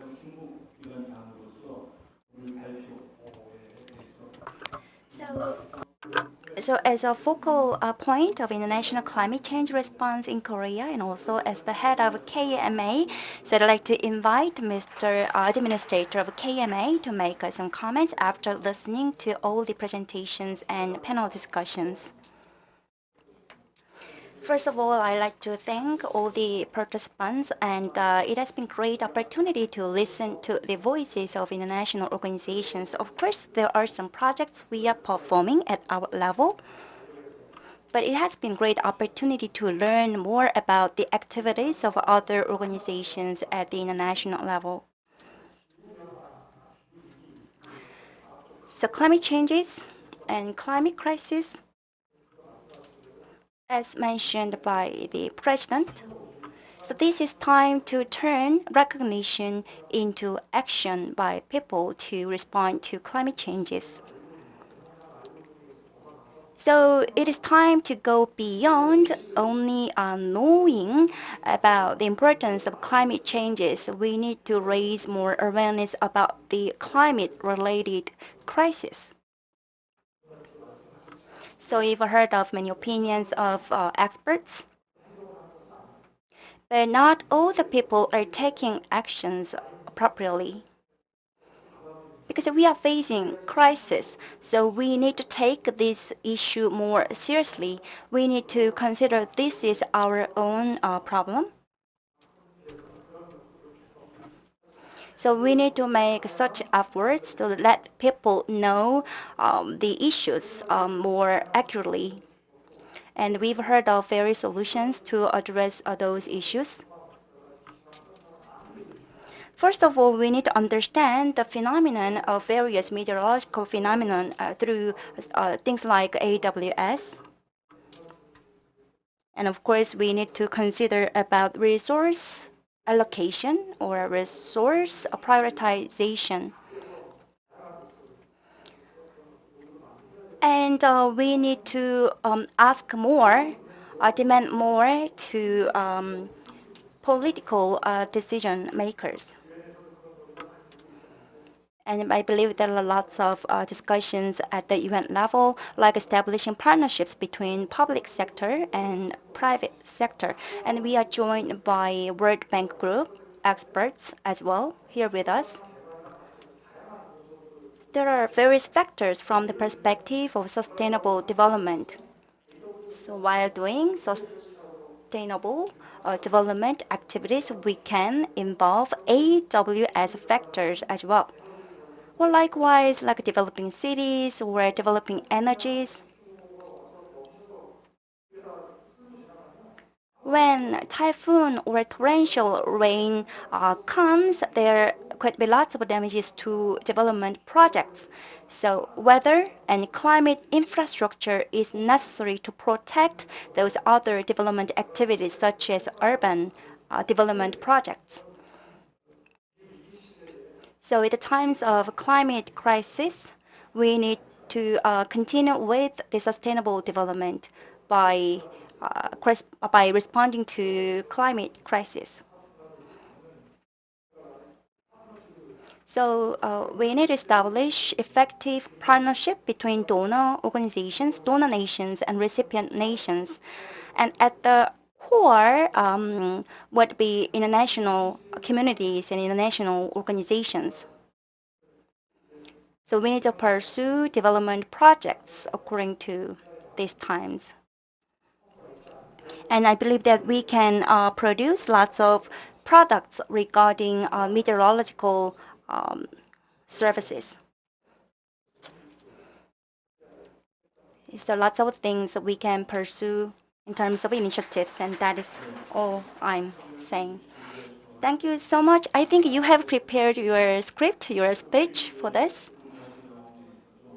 And he also worked with international organizations, so budgets, resource allocation is so important, he said.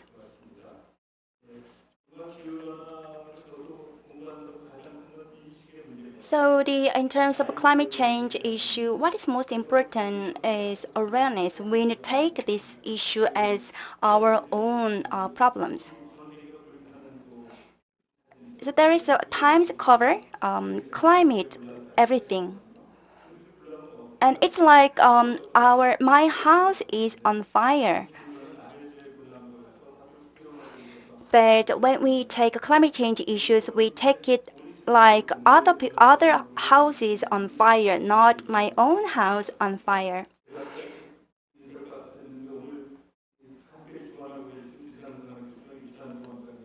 And we are joined by YOO Yeonchul and Yang Sieun, team leader, and also Young-seop, Son, and Kim from KMA have made lots of efforts like collecting presentation files until last night. Okay, with this, I'd like to conclude session 1. Thank you so much for your participation. First, I also like to thank Professor Chan to serve as a professor. I like to add one comment, although I'm an MC of the forum, but I also work as the weathercaster for 6 years. By listening to all the presentation and discussions, I would affirm that I should do my job even better. So this way, I'd like to close the session. So once again, we're going to clear the stage just for a minute and then resume the second session. Thank you very much.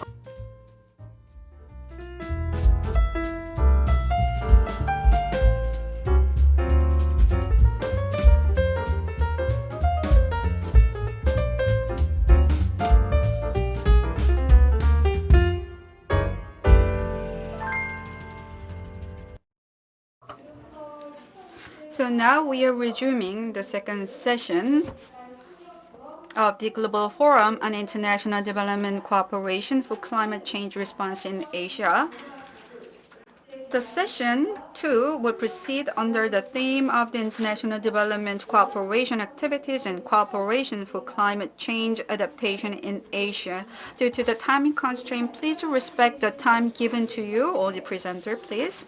So at the end of the session, we're going to have a discussion with the presenters.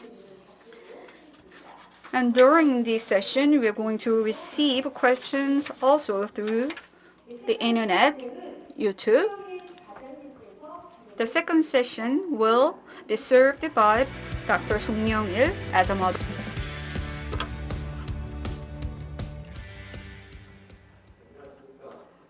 Ladies and gentlemen, good afternoon. From now on, I'd like to begin second session of today's Global Forum on International Development Cooperation for Climate Change Response in Asia. So I'm going to moderate the session, and my name is Song Young-il. Today's forum has been held to share development cooperation activities in weather and climate with the partner countries in Asia. Currently, damages caused by extreme weather events due to climate change is increasing around the world. In particular, developing and least developed countries are vulnerable to climate risks and are exposed to large-scale natural disasters. Accordingly, the international community has made lots of efforts and investments to respond to the global climate crisis and achieve mutual growth. KMA is implementing various international development cooperation projects and education and training programs to support the partner countries that are vulnerable to disaster risk in Asia. So in the first session, we are going to listen to presentations, and also we are going to have discussions regarding strategies and roles of weather and climate communities for a climate crisis response. In the second session, the presentations and discussions will follow under the theme of international development cooperation activities and ways for cooperation for climate change adaptation in Asia. So we are going to take a listen to 4 presentations from WMO, KMA, ADB, and GCF. And after listening to all the presentations, we are going to have discussions regarding strengthening development cooperation partnerships in the ASEAN region. So now we will begin presentations. So each presenter is going to have 15 minutes to finish your presentation. Please stick to the time. As we need to proceed the session, we are going to first start the second presentation of the second session. So now I'd like to introduce the second presentation. Is going to be delivered by Ms. Yang Sieun at KMI. The second presentation will be given by Yang Sieun from KMI on Korea's activities to support disaster response capacity in Asia. Please welcome her with a big hand.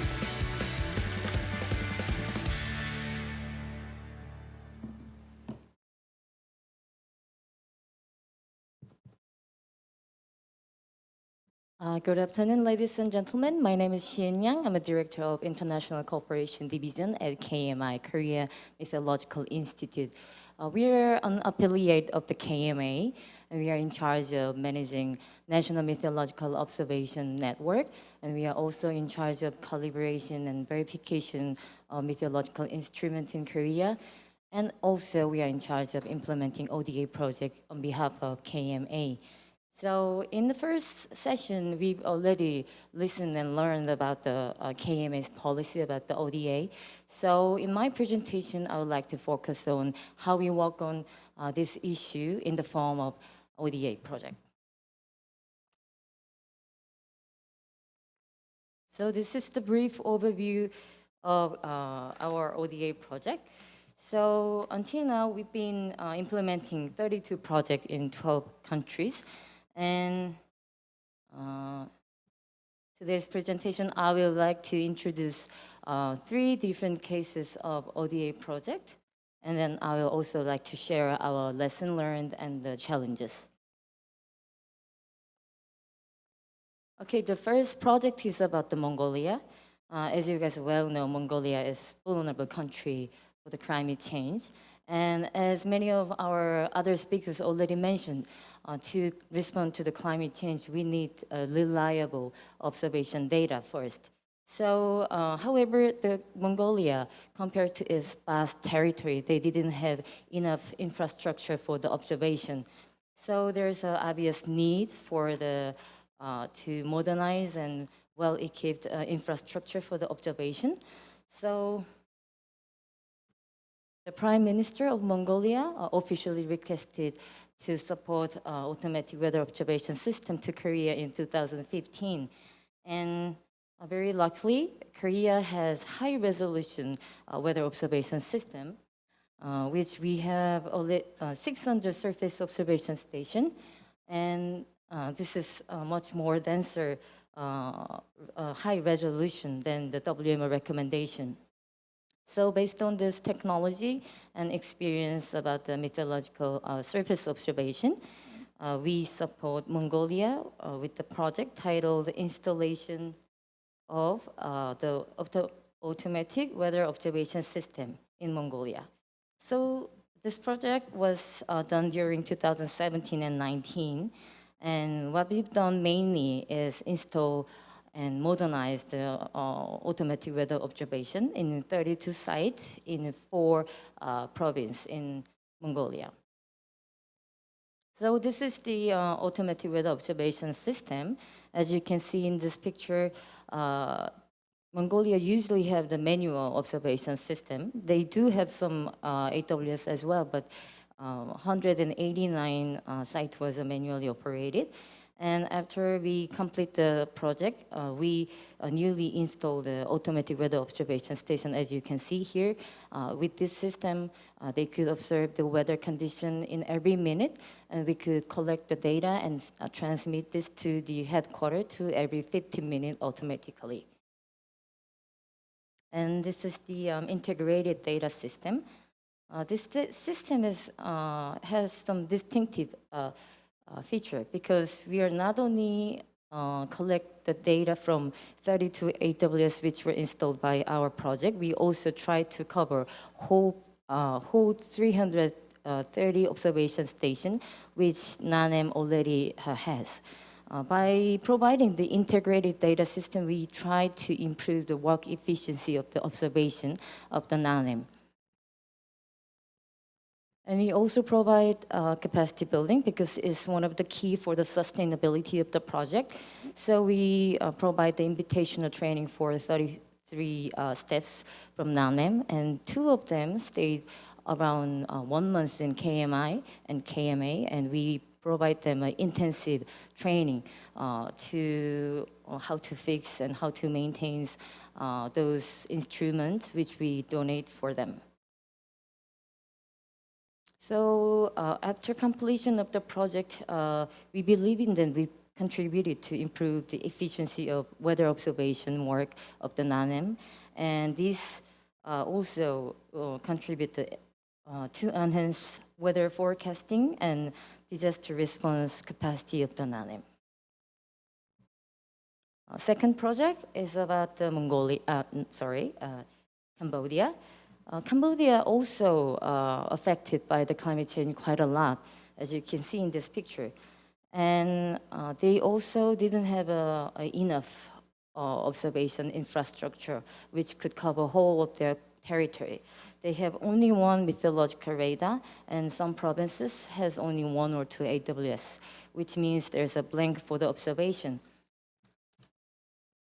So to solve this problem, we suggest Cambodia's Department of Meteorology, DOM, to have GeoComSat 2A receiving and analysis system, because satellite observation could cover whole territory, and it could be very cost-effective and much more efficient way to cover whole territory.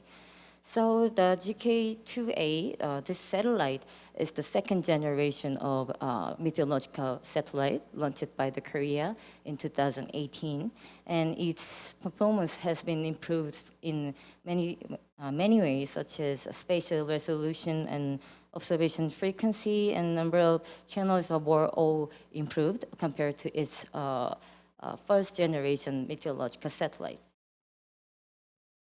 And it also produces primary and secondary product, 52 type of product, which will be used very usefully for the Cambodia.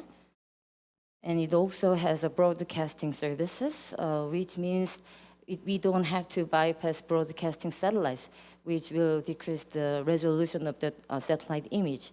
So for this project, we decided to provide the high resolution satellite broadcasting system to Cambodia. So this is the brief summary of the project. The title is Support of GeoComSat 2A Receiving and Analysis System in Cambodia.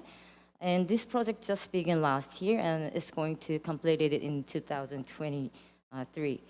And the major activity is install the GK2A Receiving and Analysis System and also the capacity building.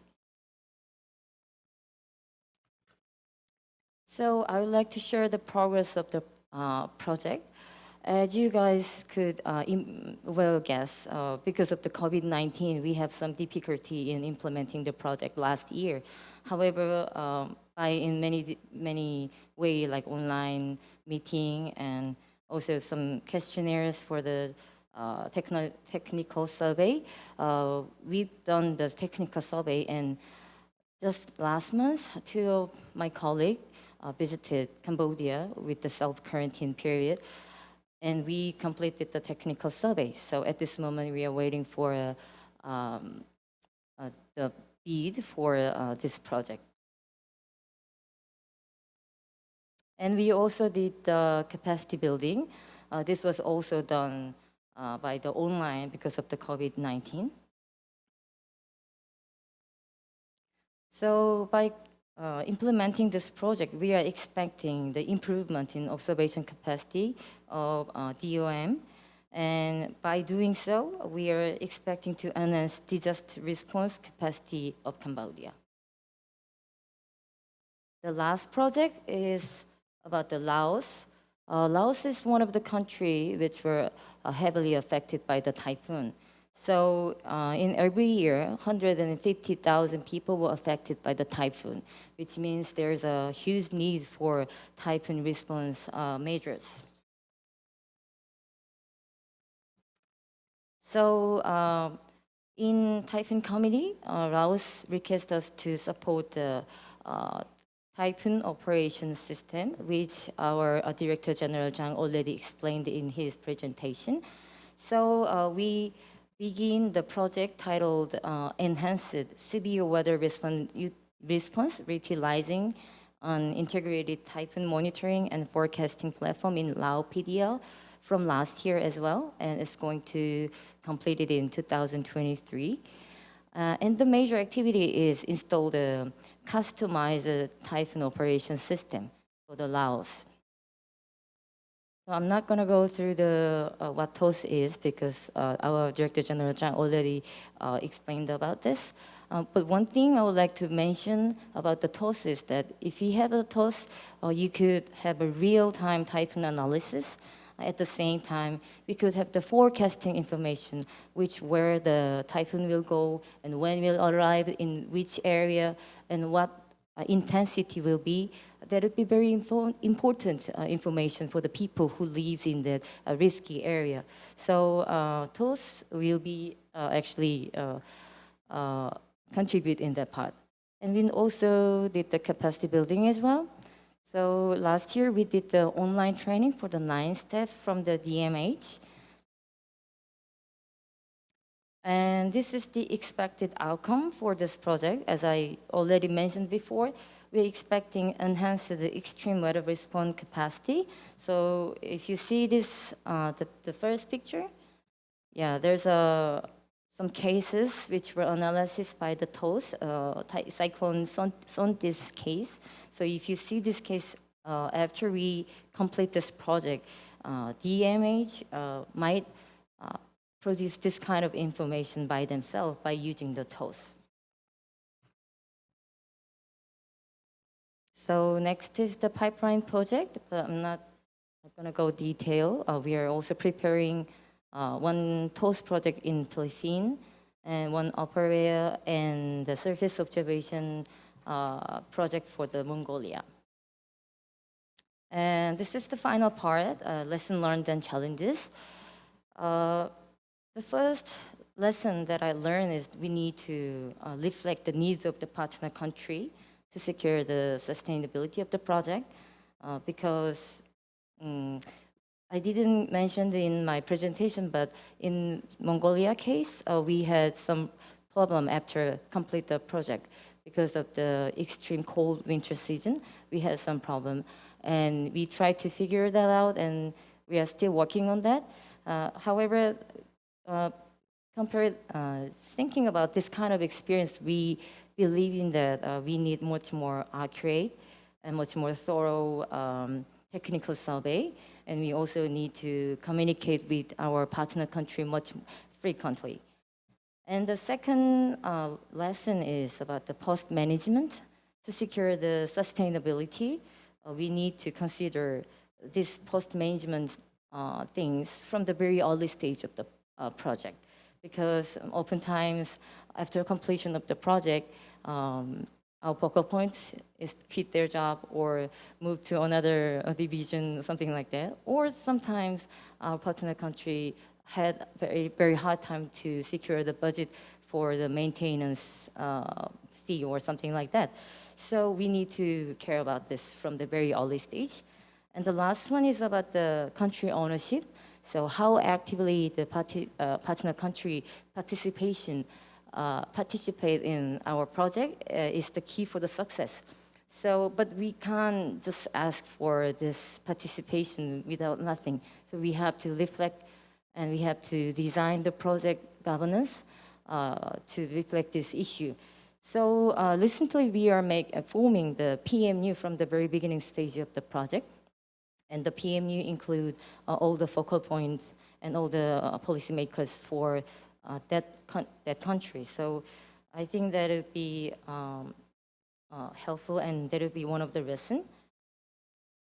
And the other lesson and the challenges actually, because of our nature, like KMA and KMI, we are very technical-oriented organization. So our projects are very much focusing on the technological solution. And sometimes it can't really address the end user's benefit, which will be a very important part. And the other challenges is, as our administrator mentioned, we are trying to connect with the other sector, like agriculture, water resources, and renewable energy, which were very climate-sensitive industry. However, sometimes we can't really address all these issues because we were actually mainly duties by the meteorological information. So in this point of view, I think we need a great umbrella to coordinate this issue and then listen to all the stakeholders' ideas and opinions. So there's a need for the cooperation and collaboration for the international communities. So this is the basic idea about our more close-knit collaboration and the cooperation. This is all my presentation. Thanks for listening. Yeah.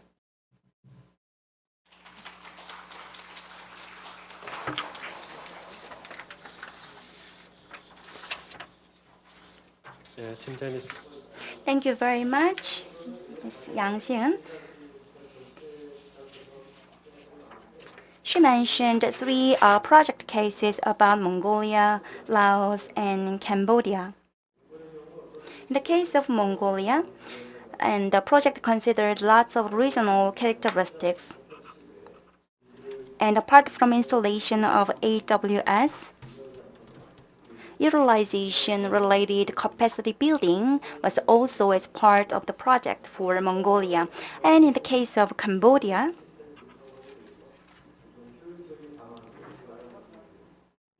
efficient operation and utilization of satellite systems is included for the cooperation project. And likewise, Laos is very vulnerable to typhoons. So the relevant systems are being installed as well as capacity building. So KMA's technical capabilities, I believe, will help advance the meteorological services in those countries. And for more details, we will deal with them in Q&A sessions. So the first presenter of the session will go to the end of the session. So I'm now going to introduce the third presenter. I'd like to introduce Dr. Arghya Sinha Roy. He's going to give us a presentation on the topic Climate Risk Informed Development. Please welcome him with an applause. Thank you so much, everybody. A very good afternoon to all of you. I would like to, first of all, thank KMA for organizing this event, which is a very important event, and for also inviting the Asian Development Bank to be part of it. As many of my other colleagues highlighted, for countries in the Asia and the Pacific region, climate risk is very closely related to development. And I think we have reached a stage where we cannot see climate risk as separate from development, which means that good understanding of climate risk has to inform development and in many cases steer development. in order to ensure the countries achieve their sustainable development goals. So I would like to focus my presentation on sharing ADB's experiences of how ADB is supporting its developing member countries in Asia and the Pacific region, incorporate climate risk in decision-making processes for development. So to begin with, very briefly about ADB's approach. So ADB has got a longer-term strategy, Strategy 2030, which identifies 7 operational priorities which will guide ADB's assistance in the countries. Out of these 7 priorities, one of the priority is tackling climate change, building climate and disaster resilience, and enhancing environmental sustainability. So under this priority, one of our objectives is to support countries build their capacity to use climate risk information. However, this priority is also related to the other priorities, whether it's priority 4 on cities or 5 on food security or 2 on gender equality. ADB also has established very ambitious climate targets, both in terms of number of projects, but also volume of climate finance that ADB will deliver by 2030. And all of this requires using climate risk information. Further, in terms of our resilience approach, ADB has adopted a holistic approach where we look at climate resilience not only in the context of physical resilience or making our infrastructure resilient, but equally from a point of view of ecological resilience or working with nature-based solutions, financial resilience, building financial preparedness to disasters, and last but not the least, social and institutional resilience. Once again, use of climate risk information underpins all of these aspects of resilience building. Lastly, the way we work is for each of our developing member countries, for every 5 years, we develop a country partnership strategy, which guides ADB's investments in that particular country for the next 5 years. These strategies are closely aligned with national development plans, and ADB is increasingly working to ensure these country partnership strategies are informed by climate risk. So on the screen, you will see profiles which we have developed along in close partnership with World Bank colleagues for each of our developing member countries to be used to inform our country partnership strategy. On the right-hand side, the diagram shows how at every single project in ADB is screened for climate risk, and where the risk is found to be medium or high, detailed assessments are undertaken to identify adaptation and resilience measures. So essentially, the slide talks about how ADB has mainstreamed use of climate risk information in its own operations. I would want to briefly talk about what kind of support we are providing to our developing member countries in this context. Here, I used the very useful diagram by WMO, which talks about the weather, climate variability, and climate change. And ADB's support actually ranges across all 3 of them, more so on the issues of climate change and climate variability. Now, this support is across different sectors because being a development bank, we work in primarily economic sectors, also at different levels, be it at regional level in ASEAN, national level, or local level. In the next 3 slides, I'll briefly talk about each of these slices and what kind of support we are providing. So to begin with the top slice of climate change itself.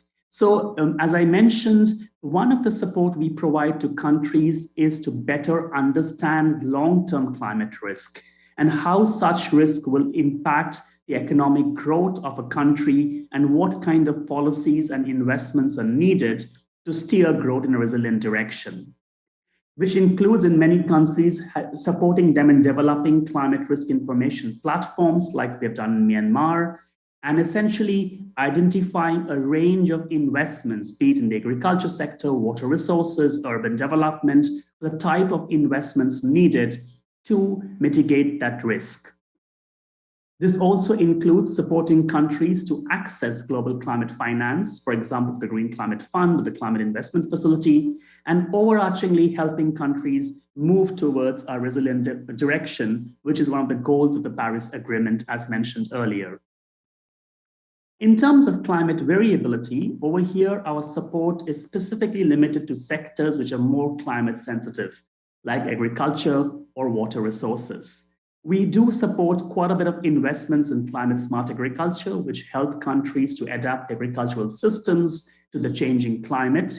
But we also provide technical assistance support for capacity building and knowledge improvement in national hydromet agencies on seasonal forecast applications in different sectors, be it water resources, agriculture, or urban development. Increasingly, there's also a push towards climate outlook-based response to improve planning, including disaster planning, as well as budgeting processes. And the third slide looks at the weather information, where we are not a humanitarian agency, so we don't work in post-disaster response. Nevertheless, we do have quite a few of investments, standalone investments, with the primary purpose of helping countries improve their early warning system.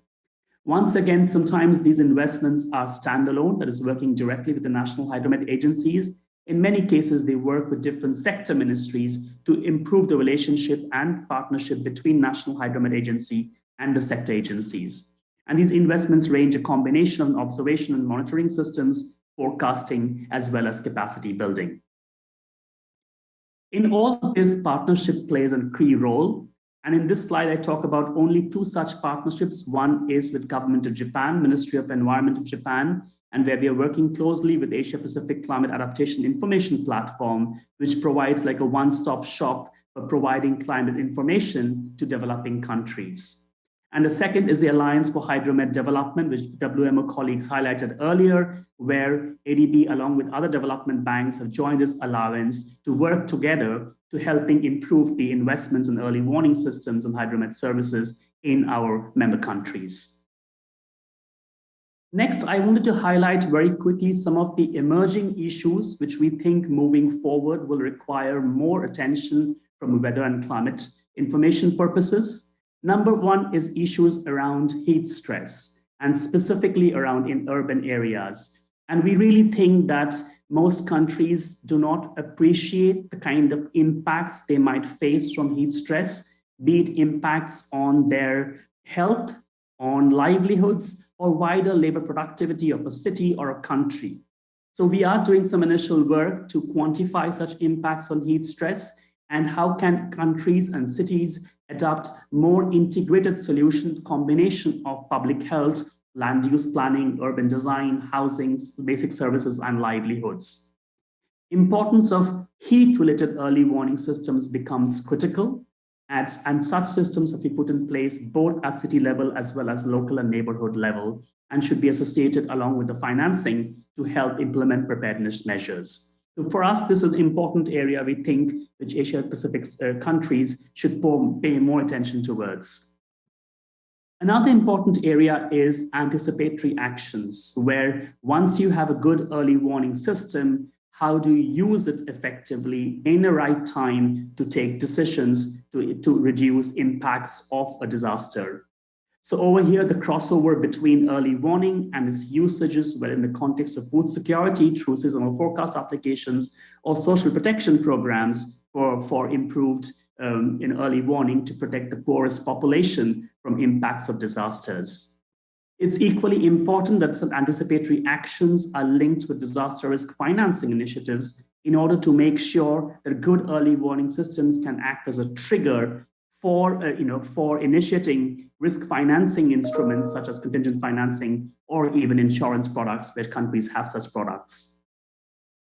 Last but not the least, the importance of another emerging area is aligning financial flows. So how can we ensure that financial institutions, so the banks and other organizations that we work with, are really aligning their financing flow based on a good understanding of physical climate risk? Once again, this requires robust availability of early warning and climate variability and climate change information. And how do the banks and financial institutions have a capacity to disclose such risk? Because unless you disclose it, you really don't know what kind of signals you're providing outside so that the finances can be steered towards high-risk sectors or towards resilient building itself. Lastly, I would like to end by concluding some key observations from our side based on use of weather and climate information. One, we understand that while we want governments and communities and different sectors to use information, risk information, this cannot be a business as usual process. This essentially requires for us to go back and revisit the way long-term strategies are developed in every sectors, the way medium-term planning or annual planning happenings and budgeting exercises happen. And risk information has to inform each of these processes. We also recognize risk is at a very systemic level. So the understanding of risk and in articulating that risk has to be also at a systems level.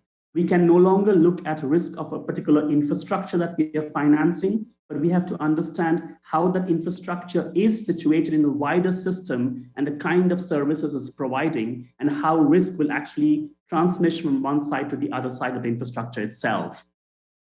Of course, there's a lot of uncertainties around future climate, and it's important to understand the uncertainties and more importantly, communicate and articulate that uncertainty so decision makers are knows on what basis of risk information they're using for decision-making purposes.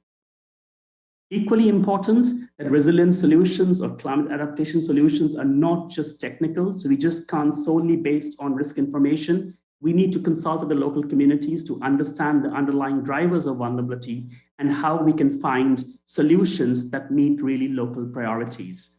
And this is automatically means that this is a very iterative process where we use risk information, learn from the process, go back and revisit the process and improve the process. So learning plays a very important role in moving forward. So with this, I would like to end my presentation and thank you very much for the opportunity. Thanks a lot.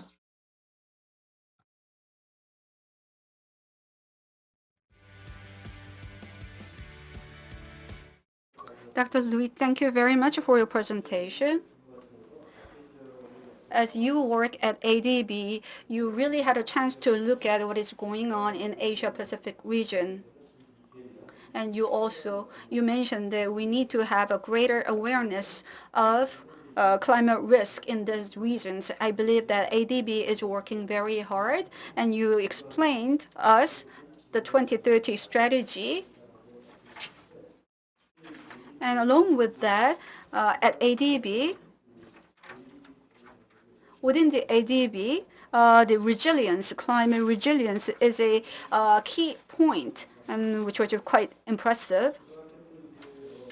Furthermore, by providing climate information, you are strengthening the collaboration and cooperation. And you also mentioned that more investment in early warning system is important. Thank you for the comment. And Dr. Louis is going to participate in the discussion. So if there is a question toward him, he may have a chance to answer that. We'd like to move on to the third presentation. This presentation will be given by GCF Senior Climate Information and Early Warning System Specialist, Dr. Joseph Intsiful. So the presentation is regarding GCF investments in climate information and early warning system. Please welcome him with a big hand. Thank you very much, Excellencies, distinguished invited guests, ladies and gentlemen. My name is Joseph Intsiful from the Green Climate Fund. I bring you warm greetings from the fund and from Sondo.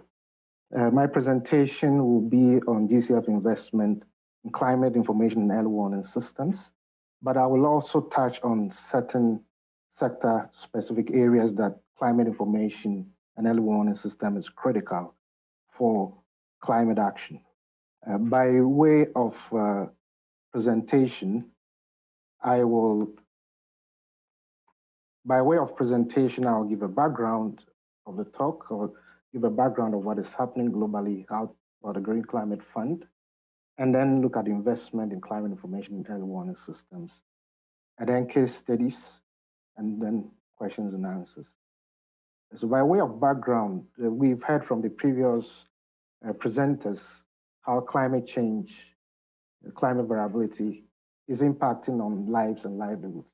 As a matter of fact, the past 50 years or so, storms, flood, and tropical cyclones and drought have caused about 3.7 million deaths, and 7.6 billion people have been impacted. And the cost of increasing impact of climate variability and change is becoming very significant. The cost of establishing and operating fit-for-purpose climate information early warning system is too expensive for developing countries to manage alone.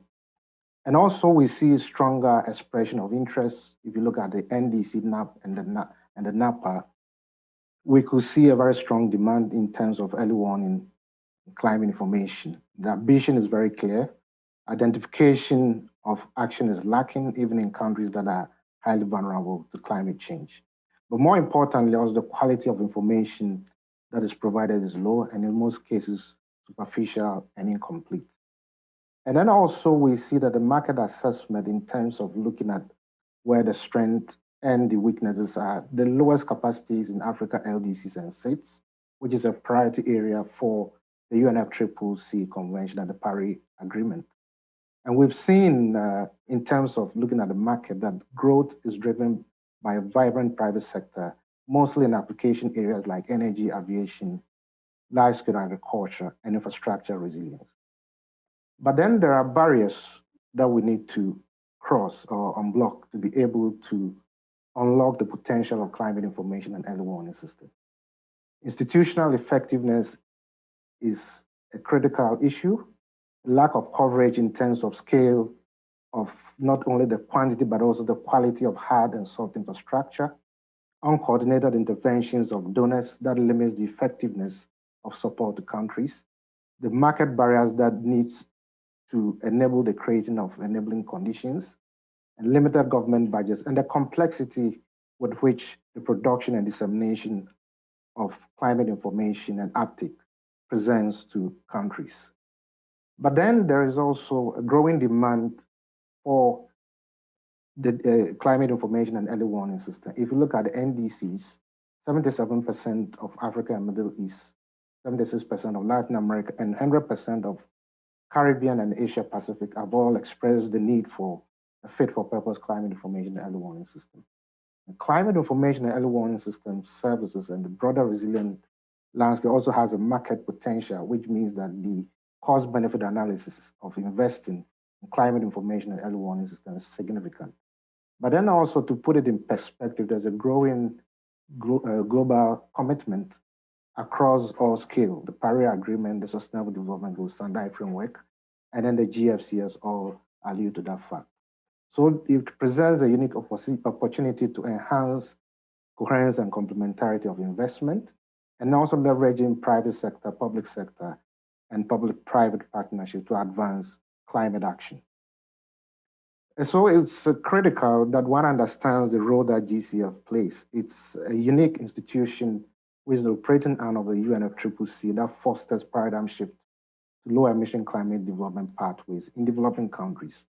Established at COP16 in 2010, it's gone through a lot of transitions, with 2014 mobilizing 10 billion pledges, and then 2019 mobilizing 9.8 additional new pledges. And so to date, we have about 173 projects approved with $8.3 billion of GCF investment committed.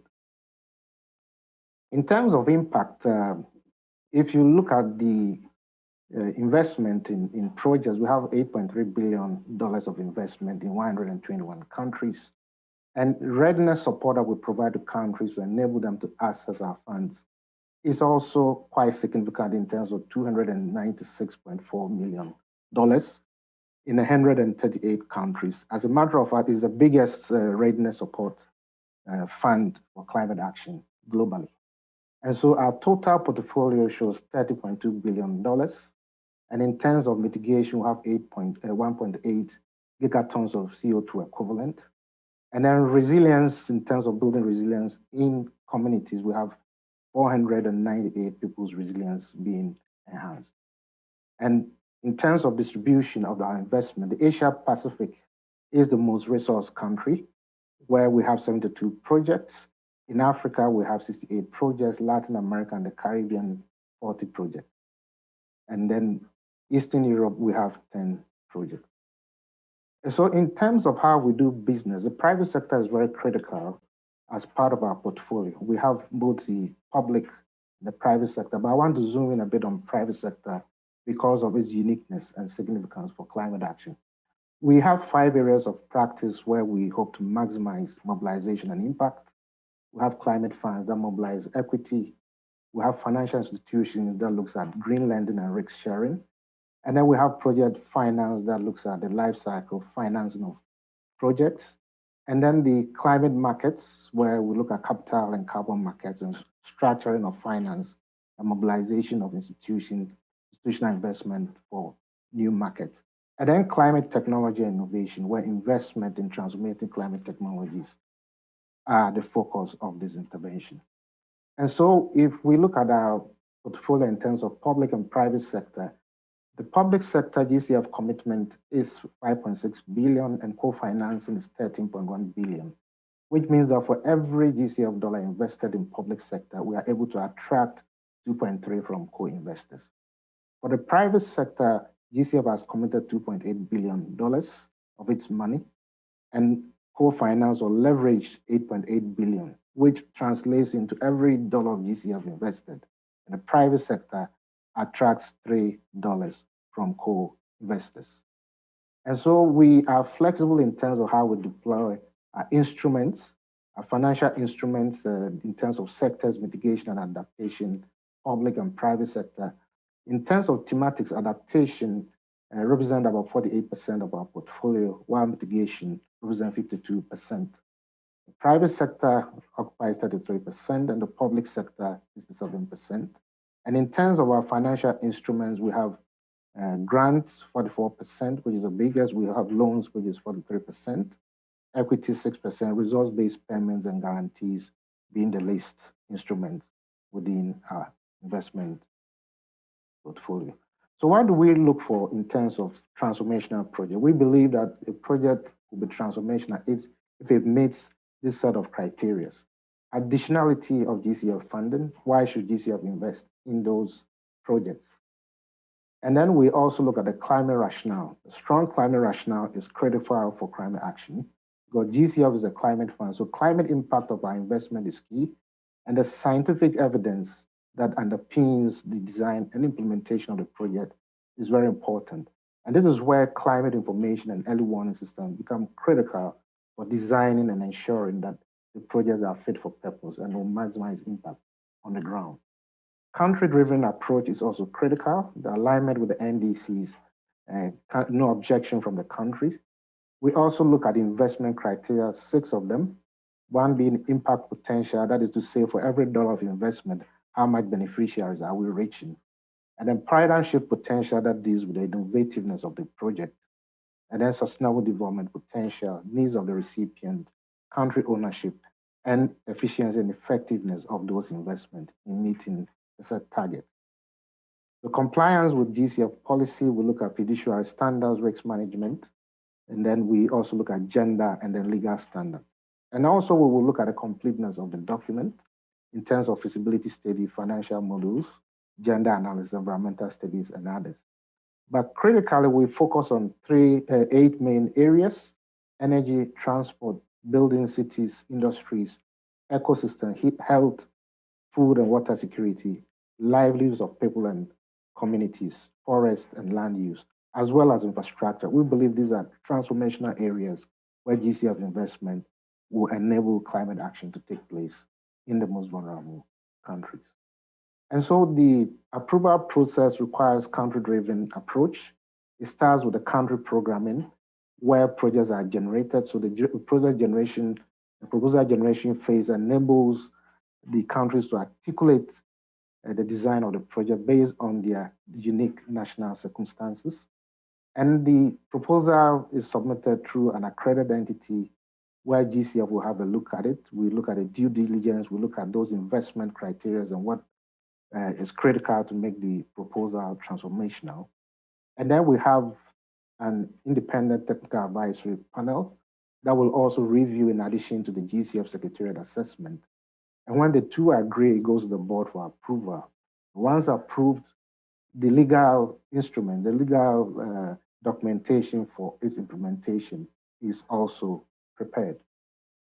And so to look at the investment in the broader areas of disaster risk reduction, climate resilience, and resilient building, I will focus a bit more on climate information and early warning system while touching on the other areas. And so we think that there are 4 paradigm shifting pathways that must underpin the design of GCF projects, particularly climate information and early warning system. Transformational planning and programming is key. We need to make sure that we optimize scarce resources. We need to make sure that climate science informs the strategic plans and country programming, and we need to ensure efficiency and effectiveness. And also need to catalyze in climate innovation. That is, we have to look at how we can better design and implement the GFCS, the J-bond and soft, impact-based forecasting, forecast-based financing, and also using ICT as the means to transition and transform hydromet services. We know that climate services is actually about 80% IT services. And this is so critical to enable countries to move from traditional infrastructure to infrastructure that is driven by emerging technologies, IoT, big data, cloud computing, artificial intelligence, and the others. And also to create strategic partnership, quality management, and then improve the policy process, which will enable the unlocking of the potential of climate information and early warning systems. And of course, also to mobilize investment at scale. This is so critical. Innovative financing options enabled blended finance and key partnership to leverage and scale up investment is very, very critical. And more importantly, also expansion and replication of knowledge. We think that knowledge brokering will be very, very important in terms of climate investment, science and technology through institutional collaboration, monitoring, evaluation, learning, and also to ensure impact evaluation. So synergetically, we think the action between government and private sector is critical, and this will be enabled and facilitated by the Green Climate Fund. And this creates a lot of opportunities also for governments and also private sector. The government has a critical role to play. The government is not only a consumer, but also a seller of services to business and other consumers. As WMO is moving more towards making hydromet service more transformational, there is a need to look at cost recovery and also create new markets in terms of services that can be delivered to enable med service to be more sustainable. So we see dual synergies for both government and GCF. The government can provide services to society to improve cost effectiveness of its investment related to expenditure, disaster management, and the others, while maximize the performance of critical infrastructure. The GCF can provide climate information and early warning systems to countries, creating a strong pipeline that informs the design of both climate mitigation and adaptation projects. And so to date, if we look at our portfolio and the pipeline, we see a very significant investment.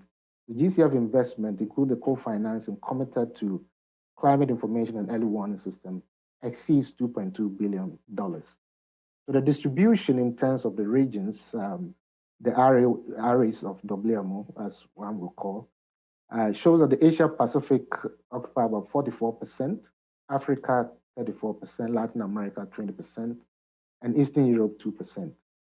And in terms of accredited entities that access our funding, we have the international accredited entities like ADB, WMO, UNEP, World Bank, and the rest, accessing about 94% of GCF resources for climate information and early warning system, while the 6% is from the national and regional direct access entity like the Land Bank of the Philippines and the others.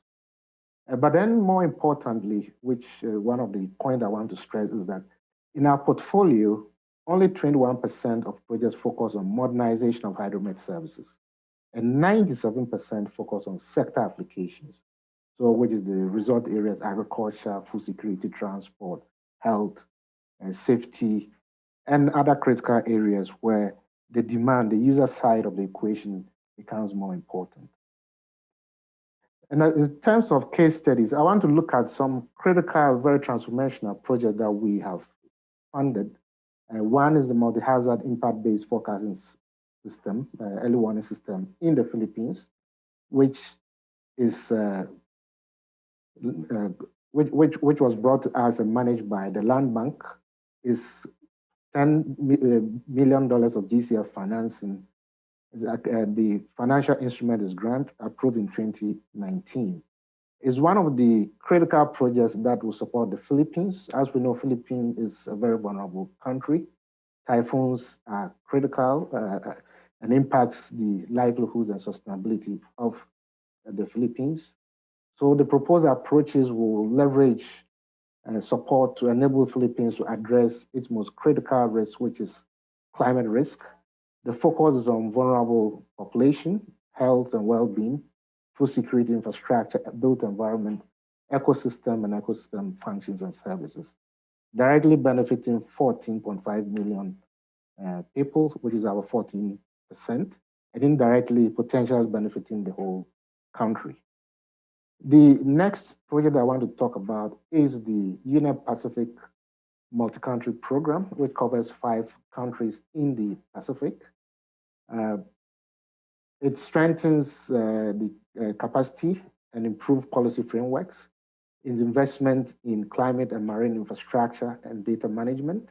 It focuses on community-based early warning and disaster risk management, and also support the establishment of regional knowledge and data hub. This is so critical for the Pacific because of the risk, the existential risk that they face from climate risk. This project constitutes 47.4% of GCF investment. The accredited entity is UNEP. It's a grant facility approved in 2020. And then also we have Timor-Leste, a project that is safeguarding rural communities and their fiscal assets from climate-induced disasters in Timor-Leste. This is 22.36 million of GCF financing. The accredited entity is UNDP.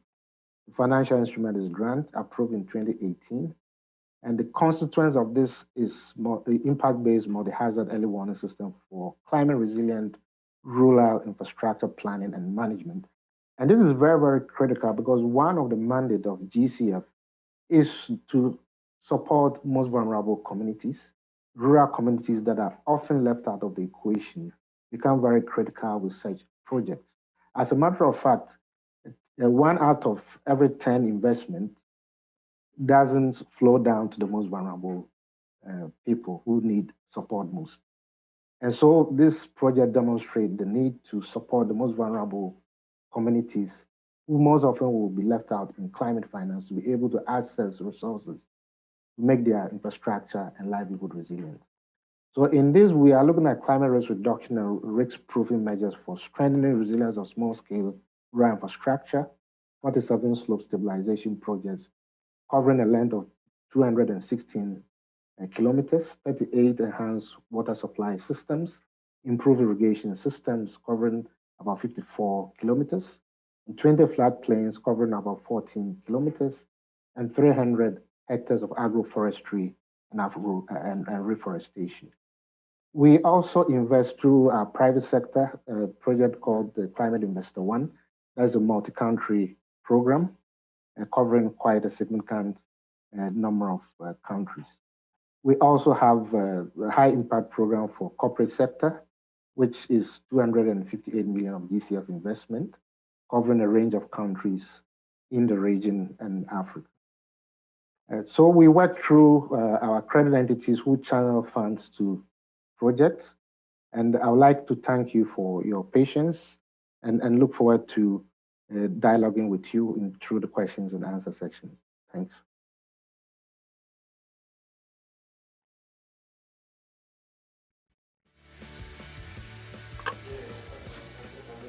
Thank you very much for your presentation. You have dealt with so much content.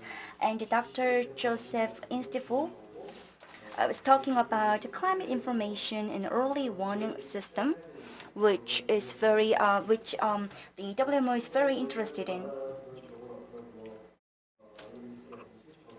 And also the adaptation program and NDC and other information were also mentioned by Dr. Joseph. And also the GCF investment status and various project cases were mentioned. It has been great opportunity to promote our understanding on GCF. And also he mentioned the ways of the GCF is looking forward. So I believe that this is so valuable information we need to understand. And with regard to GCF investments, there are the opportunities for the government in working together with GCF. So it has been great opportunity to understand the GCF working mechanism through this presentation. Once again, thank you so much. We were supposed to have another presenter from WMO, Mr. Filipe Lucio. Is he ready? Now I'd like to introduce him once again. He's going to present international development cooperation activities and ways for cooperation for climate change adaptation in Asia from a WMO perspective.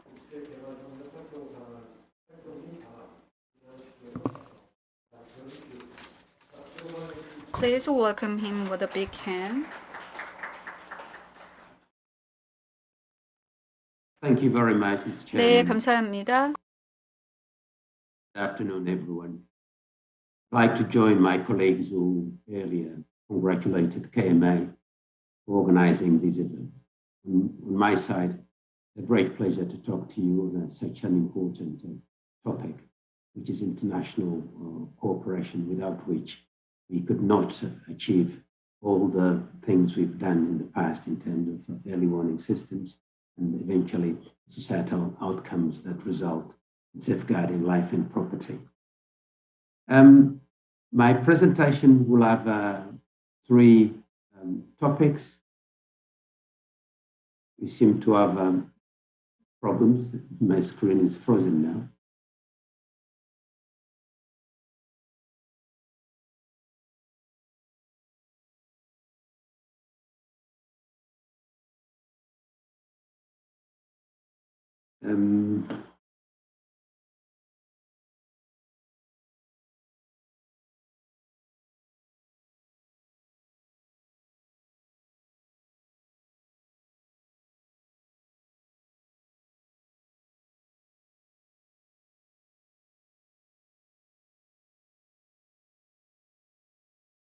Wonderful.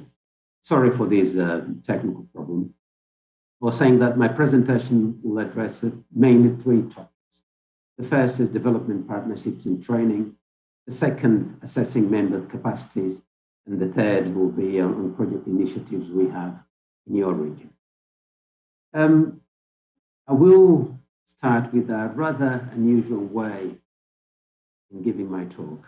I'll start with my last slide, which are the key takeaway messages. And that is because if time is a problem, then you would have learned what is it that WMO puts across in terms of lessons learned and recommendations. First of all, and this was alluded to earlier, when it comes to project implementation, to ensure successful implementation, it is important that institutions that are benefiting from project support have full commitment and engagement in implementing the activities. The second important point is the fact that very often there are many duplicated activities implemented at the country level. Various partners might duplicate their efforts in trying to support a country. For that to be addressed, it is important that every country where support is provided has a clear plan which identifies the priorities and immediate activities which need to be implemented in order to address the gaps which they have. You can think of these as a puzzle. If The plan is an initial picture of what we want to achieve with the puzzle. Then each individual contributor can place a piece of the puzzle, and at the end, collectively, we would achieve the picture we wanted to achieve with the puzzle. The third is the fact that very often, particularly in developing countries, a project should be accompanied by human resource capacity building. And human resource capacity building should therefore be part of the donor support provided in facilitating project implementation. Regional institutions can play an important role in implementing projects, firstly because they are very knowledgeable of the circumstances in the region. Secondly, they're very close to the countries and therefore they can provide technical backstopping and technical support. But also, if regions implement similar systems, it is more sustainable in terms of sharing experiences and eventually even providing technical support. And finally, when we talk about sustainability of projects, sustainability of activities, we have to think about going beyond the lifetime of a project cycle.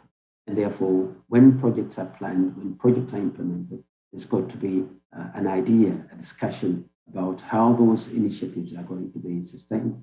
In other words, we have to think of exit strategies for the project.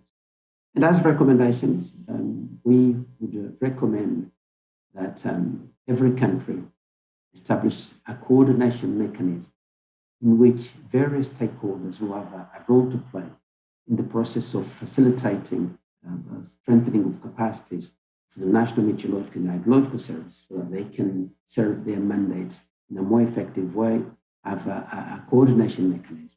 The WMO has facilitated this in many countries through which we have developed national frameworks for climate services, which bring various stakeholders. They develop jointly a plan, and eventually that plan is endorsed and serves as the basis for the interventions of various partners, whereby each partner would contribute to a specific component of the project. The second is the fact that the Met services require a range of sustained support, and this support cannot be short term. It has to be something of a long term in the order of 4 or 5 years and beyond, because a one intervention, short intervention, may not bring the desired outcomes and the transformational change that my colleague from the Green Climate Fund was talking about. The third is the need of leveraging existing peer-to-peer and support from the region. Countries in the region can support each other. The need of connecting the activities contained in the strengthening and modernization of national meteorological and hydrological services with the national strategies and national plans, but also, as I said earlier, thinking of leveraging on existing development projects and programs and facilitate the transfer of knowledge and technology to both the public and private institutions. Here, I highlight the fact that in this endeavor, we have to consider every possible stakeholder who might contribute a particular part of the puzzle. With that, I go into the main part of the presentation, and I'd like to start with development partnerships and training. WMO, when we facilitate international cooperation activity, we look at the entire value chain for weather and climate. It is very important that when development is provided, all the elements of the value chain are considered, because only if we consider these elements of the value chain, we can build a robust system. And the value chain goes from observations, modeling, forecasting, service delivery, underpinned by effective data management and processing, but also research and development, which are key for improving our current knowledge, but also enhancing our predictability of the future. We also have to consider what type of relations, what type of partnerships we have to put in place in order to achieve the support we need for the various elements of the value chain. The value chain, because of the different components it has, requires different institutions and delivering different aspects. And therefore, when we think about cooperation, we need to think about the needed partnerships. And here, WMO plays an important role in facilitating those partnerships. We've had partner forums organized in 2016 in Dublin and Geneva, but also we've cooperated with other partners such as the World Bank and others in organizing specific forums for various regions. And for your region, we've had a forum in 2018 and a forum in 2019. There are many different types of partnerships that we could put in place. And here, I'd like to use the example of our regional office based in Singapore, which tries to identify, nurture, and develop partnerships with different entities. And these entities could be political and policy partners. They could be capacity development partners, science and technology partners. My colleague Ben, when he made his presentation, he talked about a partnership framework, which will basically articulate the various elements through which the different partners, both from the public, private, and capacity development or partner development agencies, can contribute.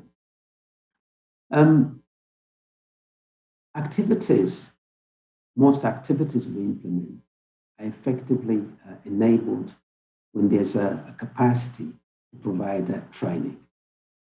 This training can be done as direct training through workshops and others, but there's also training which is provided in terms of fellowship. And here, WMO works with many different institutions situated in your region, but also institutions which are situated outside your region, providing support to your region. And in the last 2019, we awarded 13 fellowships for different candidates coming from your region to develop their abilities in providing specific services in their national institutions. The second important point in terms of the type of capacity that the WMO provides to members is underpinned by an assessment of the capacities of each member. The assessment of capacity of members then informs any type of planning in terms of activities, any type of planning in terms of investments, which will result in concrete activity. In 2018, at the 24th Conference of the Parties of the United Nations Framework Convention on Climate Change, which serves as the meeting of the parties to the Paris Agreement, the WMO was requested through the Global Framework for Climate Services to provide regularly assessment of capacities of member states in terms of their ability to provide climate services as a measure to develop and apply adaptation support tools. So from 2019, we started developing these reports, which have become landmark reports, starting with one focusing on agriculture in 2019, which looked at the main priorities in terms of services in agriculture and the type of capacity needs which are still needed for the world, the national meteorological and hydrological services to be able to provide climate services which would support effective decision-making in agriculture and food security. In 2020, we launched a report dealing with early warning implementation globally. And here we identified how governments can invest in effective early warning systems to strengthen their capacities in terms of resilience, but also to provide services that would support climate-sensitive sectors. This year, we are developing a report which is going to focus on hydrology and water resources. And as we go along, we will be developing very specific reports dealing with the climate-sensitive sectors which are of interest to countries reflected in their national determining contribution indices. These reports have highlighted key features, key elements I'd like you to retain. In terms of climate services for the region Asia, the report highlights the data rescue, data sharing, remain major challenges in the region. So there is a need for strengthening capacity in this region.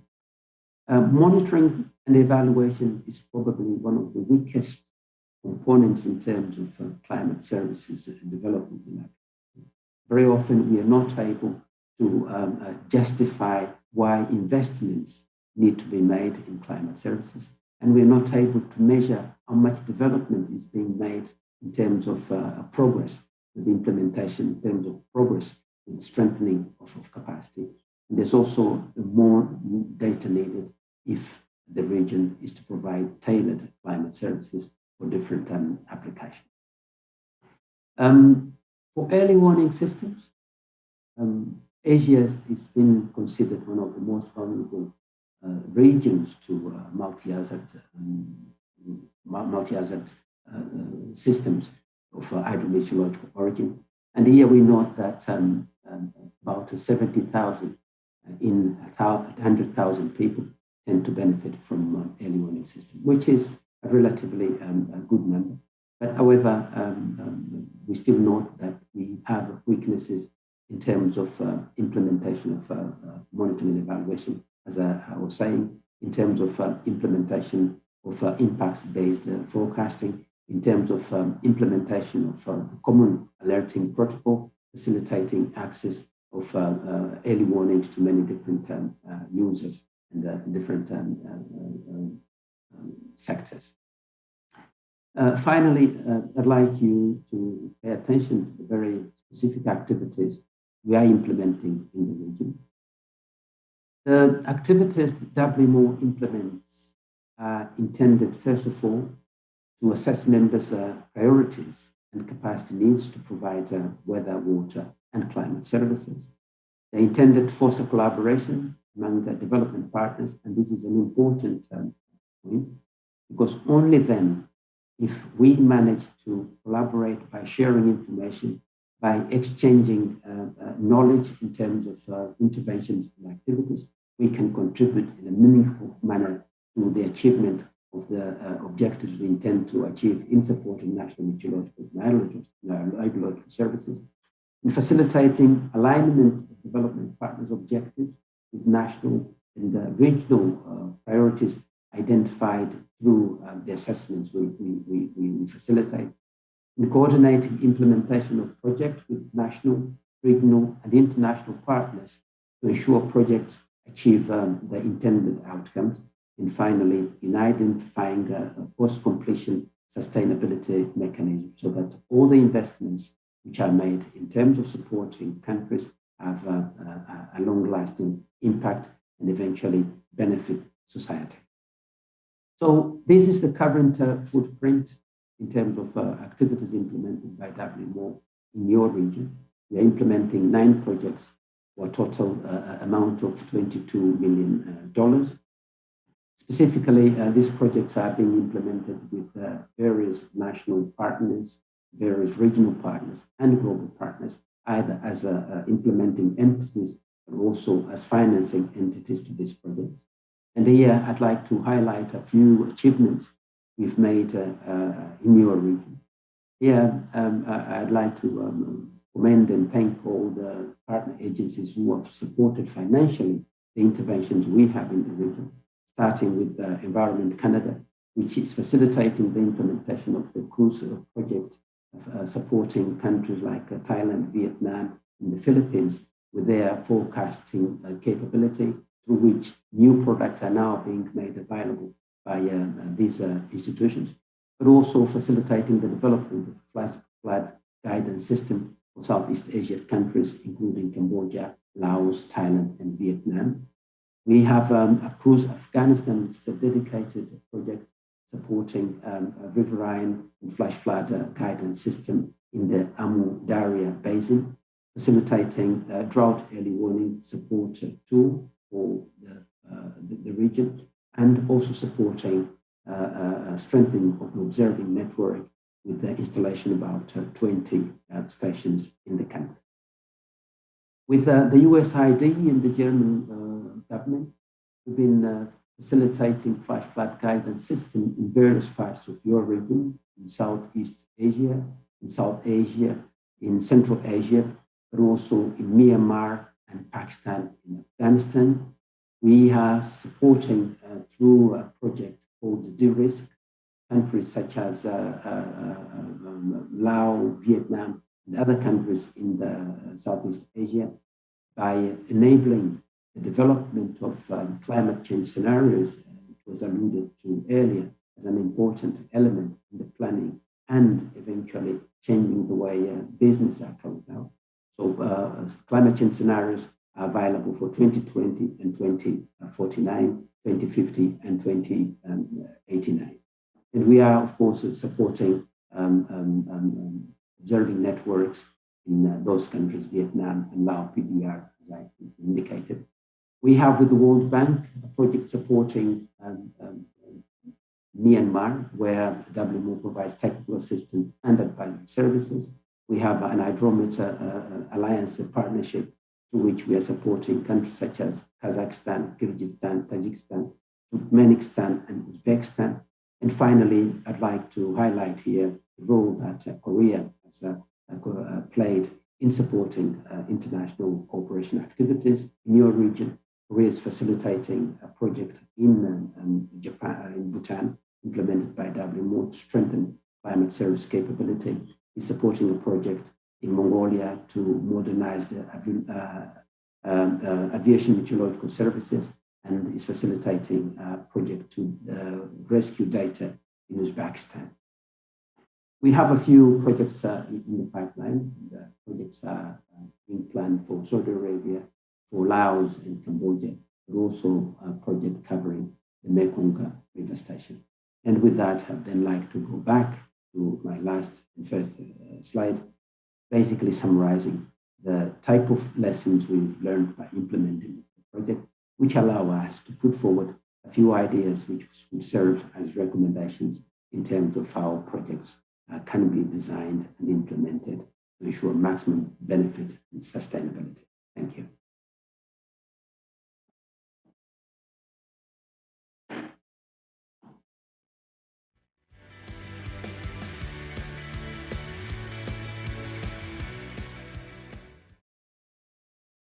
Thank you very much. He explained very detailed and specific initiatives, so it gave us a good opportunity to understand what WMO is currently doing, partnership, initiative, capacity building were talked about.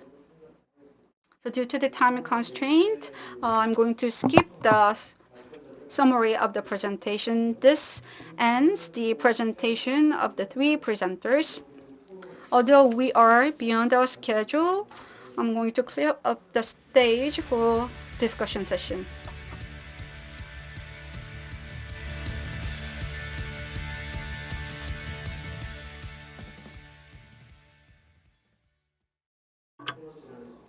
Well, it's time to start our discussion of session 2. So we wanted to involve as many as people for the discussions, but we are actually running out of time, and that was changed to the order. And also we have time constraints as well, so we'd like to change the order of this discussion. We were supposed to begin with the case presentations of 3 Asian countries. The recipient countries, Mongolia, Indonesia, and Laos, we are supposed to listen to the case studies, but we'd like to change the order.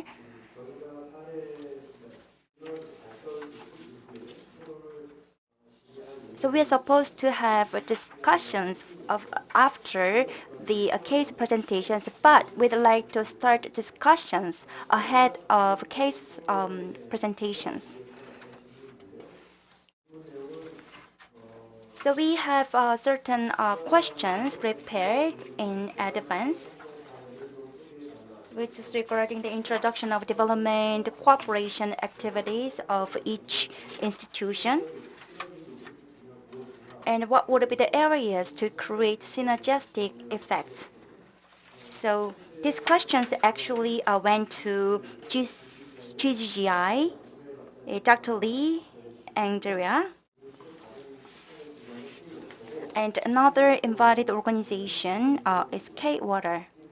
So Park Jin-hyuk, center head of K-Water, is going to answer to these questions we presented earlier. So Dr. Natalie Andre of GGGI, my question is, so what are the cases of development cooperation projects and any areas in connection with the weather and climate areas to create synergy effects? Dr. Natalie Andrea, can you please begin? Yes, thank you very much. Thank you very much, the organizers, for giving me the opportunity. So I'm speaking from Seoul, from the headquarters of the GGGI offices. So speaking of our development assistance in this area, GGI has received requests of support for climate readiness by 39 of our member countries. So also echoing Dr. Joseph Intsiful from GCF's comments on the readiness work that they're financing, we support the member countries in this readiness. We're also supporting around 20 countries in NDC development and implementation, as well as long-term low-emission development strategies. So we call those the LT-LEDs. In addition, we go beyond readiness, and we've developed several adaptation projects, notably in Myanmar, where mangroves are acting as a natural flood protection, and in other countries, efficient irrigation systems, and also looking at more water and sanitation, so developing business cases for sanitation to attract climate finance. GGI is also partnered with research institutions, such as for a global research project funded by the Bill and Melinda Gates Foundation on sanitation and climate change, so assessing resilience and emissions, where we're supporting countries to collect national data and incorporate new methodologies for GHG emissions, but also developing adaptation indicators. So as mentioned by the GCF colleague, attracting climate finance is an ask from many member countries. And to be able to do this, the climate arguments and data are needed nationally, both for historical data, but also projections. And I would ask the fellow institutions that have been on the panel also to maybe come together for these projections and help the countries understand which can be put forward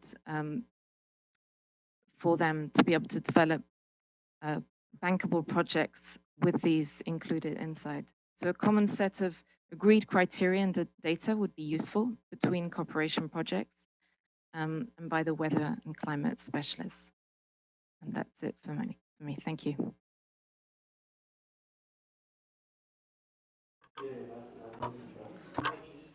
Thank you very much for your comment. Headquarters of GGGI is in Seoul, and there are many colleagues working in GGGI, and there are a broad spectrum of activities by GGGI, even with regard to climate change activities. I am working in a research organization as well, but I did not know that there are so broad scope of climate-related activities that are performed by GGGI, and she mentioned the importance of the forecasting and climate financing. Thank you.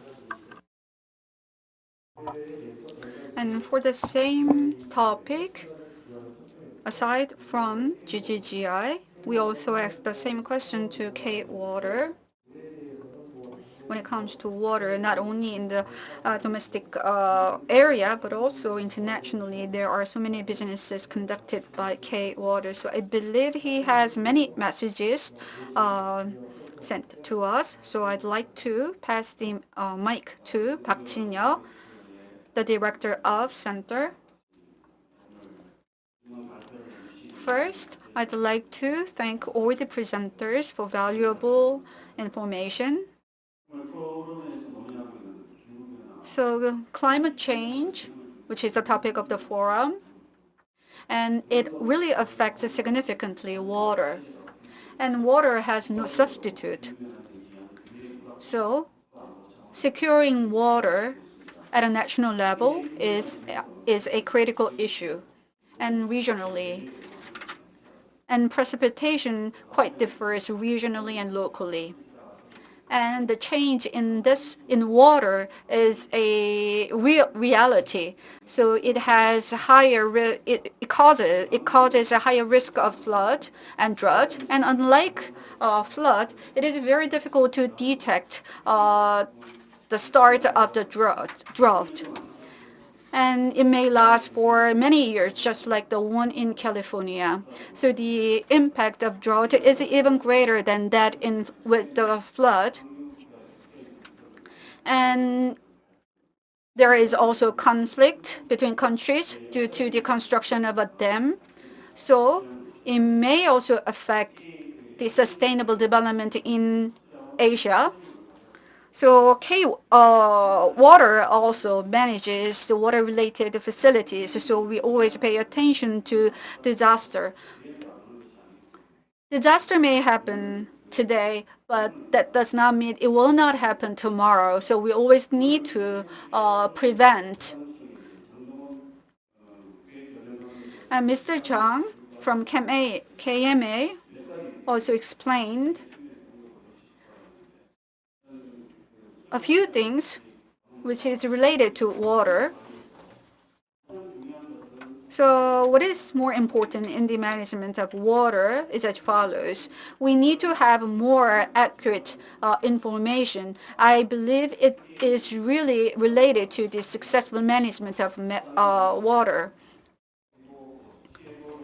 So the detection of drought at a second scale and mid and long-term detection, and in the long term, in the climate change, all this spectrum is quite important. So climate is usually dealt at a large scale, but the coupling between the climate and water system is really important. So I believe there are large rooms for KMA and K water work together. And water has a shared value, and we also need to communicate with water when it comes to water. And the water information should be shared between countries.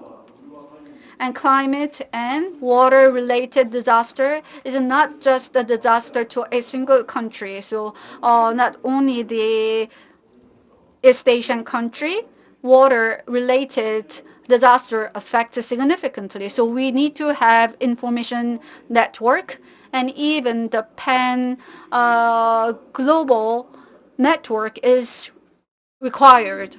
And also for developing countries, we have GCF and ADF and many officials from international institutions today at the forum.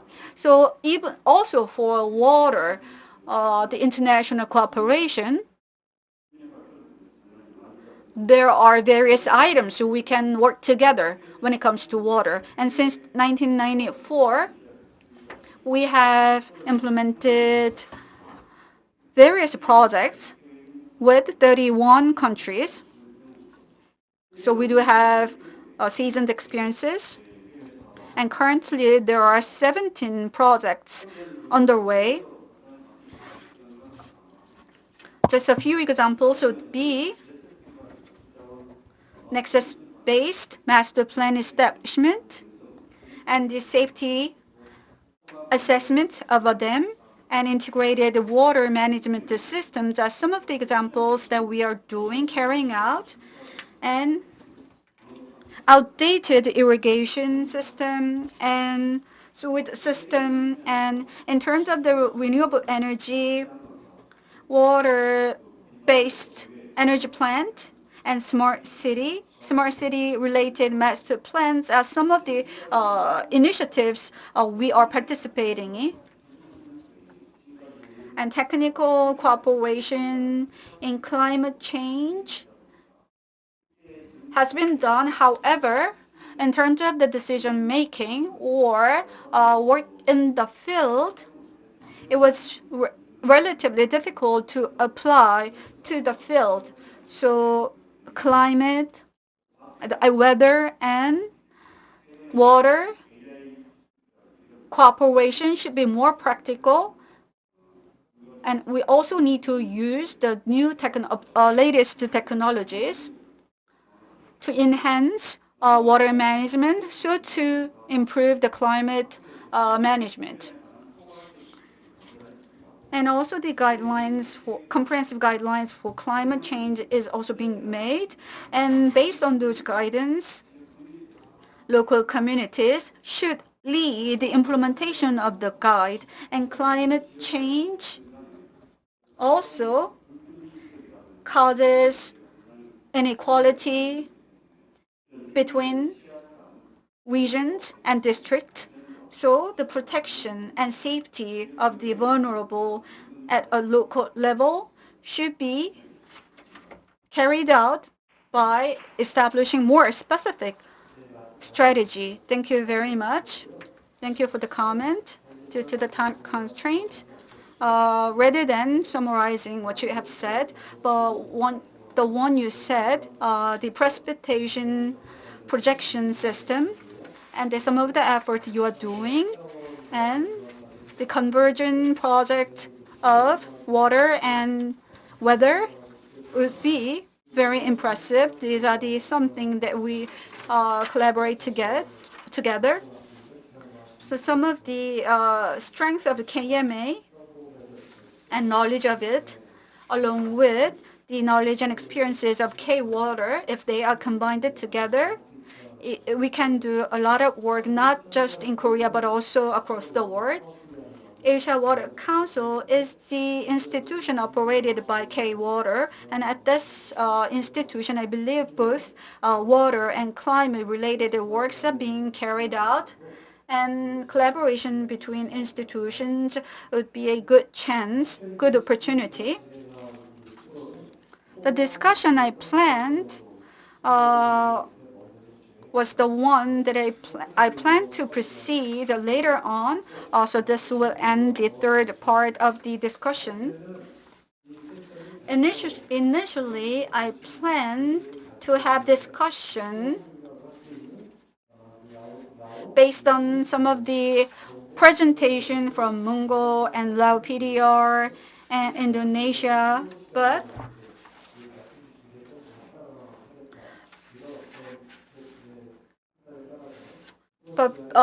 their presentation were included in the discussion session. So I'd like to proceed the remaining schedules in Mongolia and Indonesia and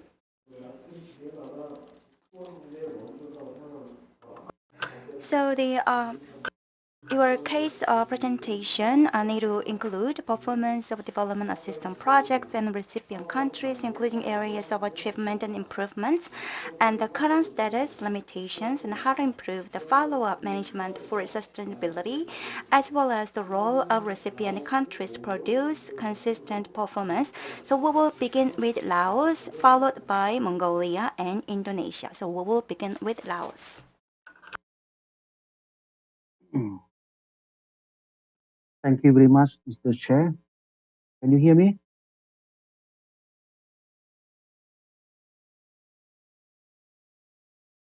Okay, Excellencies, distinguished guests, ladies and gentlemen. My name is Bunterm C. Supantawong. I'm head of weather forecasting and monitoring department of the Ministry of Natural Resources and Environment of Lao PDR. First of all, I would like to express my sincere thanks to AMA for inviting me to have a talk on modernization of hydromet in Laos. Due to the serious impact of weather and climate events in Laos PDR, which affected economic and business operations, the various sectors in the country are beginning to demand for improvement of increasing hydromet products and services. So it is therefore need to upgrade of capability of the Department of Meteorology and Hydrology, now PDR, providing the service to minimize the effect of climate change in the country. So today I like to talk briefly what we have done and lesson learned on hydromet development in Laos. So to improve the capability of DMH as the warning agency for hydromet hazards to meet the needs of key economic sectors in Laos. The proposal is developed for operating its physical resources and enhancing the capacity of its human resource. So the fund for implementation of the proposed project cannot be supported out of the budget allocation provided by the government of Laos to the government. Therefore, the foreign donors as Korea and China, WO, World Bank, ADB to provide funding support for the project. For example, for the supporting with WMO under the WMO BCP project, DMH established the GTS link between DMH Laos and DMD Thailand. It leads line of 54 kb. Under the grant aid from people of Japan, project to establish the C-band Doppler radar. So we have only one Doppler radar in and also to establish the crowd receiving satellite in our aid and upgrading the GTS and also new installation water level water level station and automatic weather stations. And under the Korean projects, almost is the ODA project. For example, the YOO KMA project to set up the crowd receiving satellite system. So now we use the COMS 1. And also the ongoing project is Typhoon operation. And also we have the National Disaster Management Institute of Korea project to establish of early warning system project since 2016. Till now, we have completed 4 districts of 3 provinces, Northern and South PDR. And also we have the AICT KT project to establish the master plan on third capacity and early warning system in Laos. Under the Chinese project, CMA provide crowd receiving satellite Yung, right? And CMA cares as well as the providing the weather. And also Sentient Water Resource Commission, we construct our National Water Resource Data Information Headquarters. And also a new installation, 17 water level stations, as well as 34 telephone stations. And also the China Earthquake Administration project to construct the Lao National Earthquake Information Center at headquarters. And also include the 15 earthquake monitoring stations in Laos. Other donors such as ADB, World Bank, MRC, FAO, or supporting or hydromet organization in Lao PDR. So we have new installation of the weather station and water level. So we hope that in next year we can have the one station every at each district. We can have more than 100 automatic weather stations for the next year. So under the implementation of the hydromet modernization project in Lao PR, we have some lessons learned and station we improved. So the first one, the selection of the station is based on the main socio-economic development. There is no master plan on meteo and hydrological development. Therefore, it is difficult to determine the location of the station in accordance with the technical people. So the second one is each project has its own unique system, which makes it difficult to implement. Third one, each system requires an upgrade or renew license, which consume a budget. So to improve, we need to increase the training for technical staff, as short-term, medium, and long-term training to ensure the sustainable management system.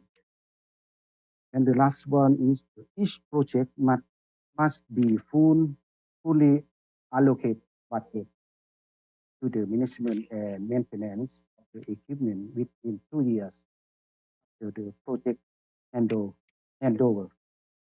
So that's all for my talk today. Thank you very much.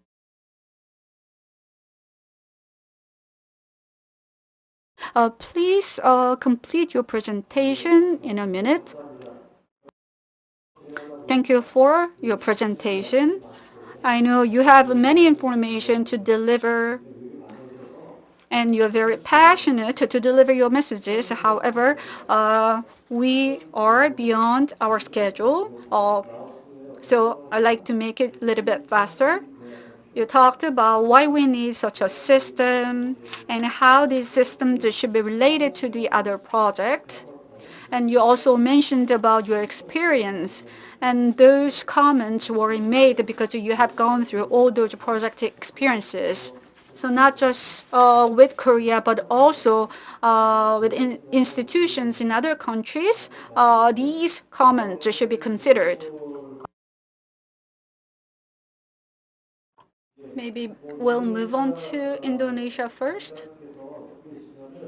Are you listening to us? You may start your comment first, Indonesia. Yeah, can you hear me? Hello? Hello? Can you hear me? Okay, okay. Thank you for the opportunity, distinguished speakers and participants. It's a great honor for me to be invited and to be present here in this global forum event. Just to share with all of us here our experience in development project. We have started our modernization project since 2010, and we are switching our paradigm from a traditional way of project into the modernization of project. Our first experience is our first integrated project consists of observation, IT infrastructure, service delivery, production forecasting in one single project. It's financed by French government, and currently the system still running well. The project was completed in 2015, started in 2012. Now all the installed system is still running well and become our major operational system. the main improvement from this project is has been achieved by this project is the first, of course, the denser of observation networks. And then secondly, higher quality of weather and climate information, both in higher in spatial and temporal resolution. And then thanks to this modernization project, we are successfully implementing our new paradigm of forecasting. We call it National Digital Forecast. As Indonesia is a huge country, we have more than 17,000 of island, and we have 34 provinces. So we have to deliver our forecasting services nationwide through the provincial base. And then, thanks to this project, we also successfully implement the impact-based forecasting, as we can hear from Filipe from WMO. Not so many countries has already implemented the impact-based forecast. And then secondly, regarding the current status, I already explained the current status, and then the limitation. The limitation in our experience, we don't foresee any significant limitation. Some milestones such as procurement process, and then the synchronization between regulation between the donor country and the recipient country is also one milestone that could be solved. And then the detailing of the technical design is also one of the major milestones.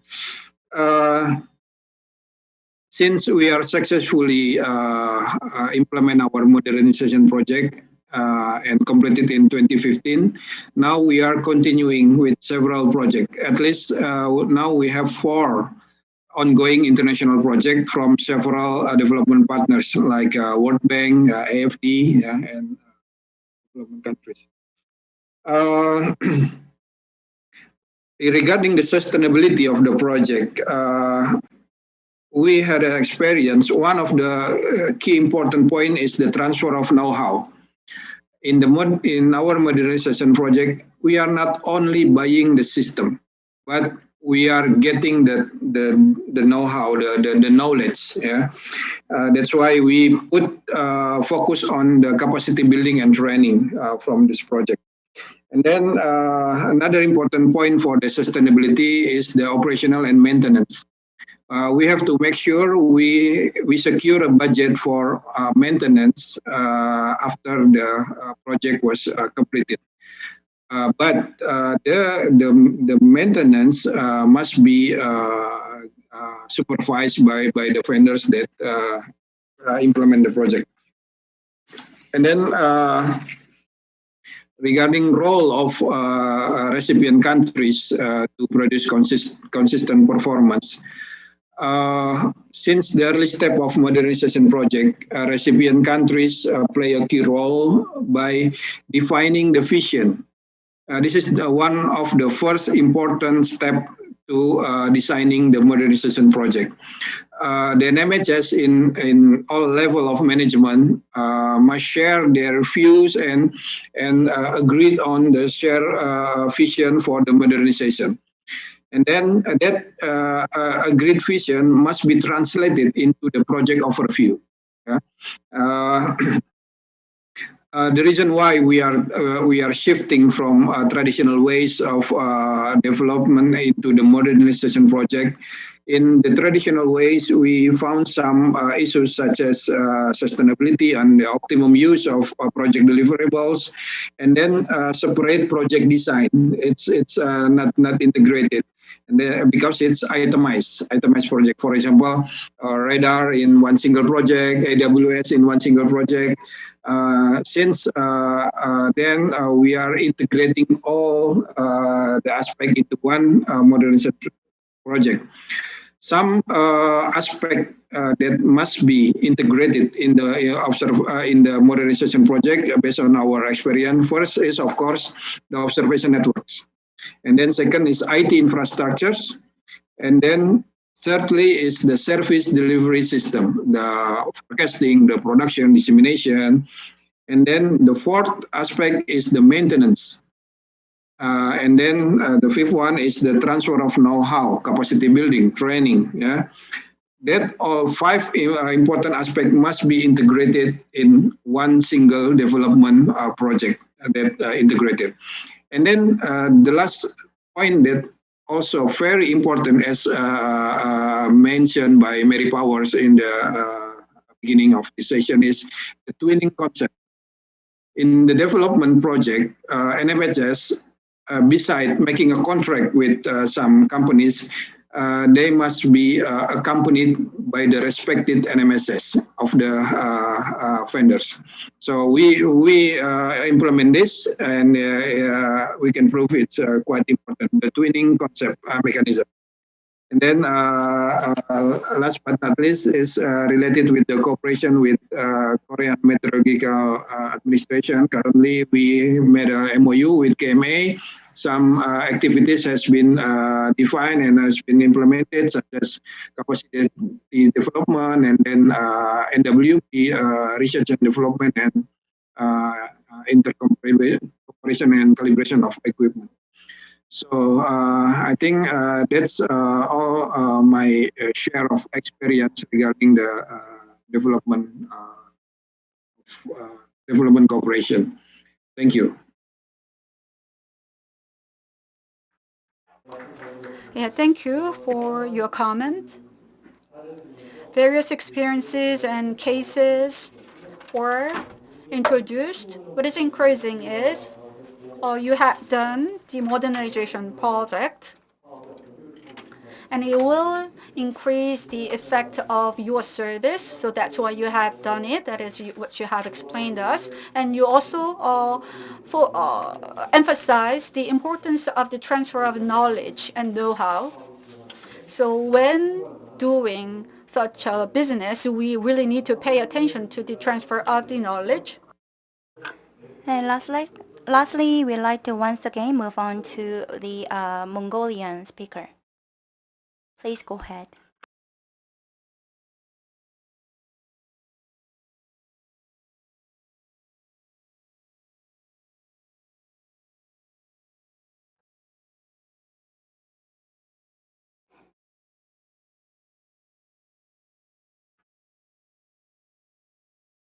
I'm sorry, but you are still on mute. So I believe there are some connection issues. We cannot hear any sound. So we are sorry, but we like to skip Mongolian speaker because the KMO has the presentation file. So I believe that the presentation file will be posted for reference instead of hearing the case from the Mongolian speaker directly. So we are almost done for this session. So we were supposed to listen to the case presentations of the three countries, followed by the discussions regarding these case presentations. So GCF and KMA experts also joining us. So we'd like to give you the brief questions regarding these case comments.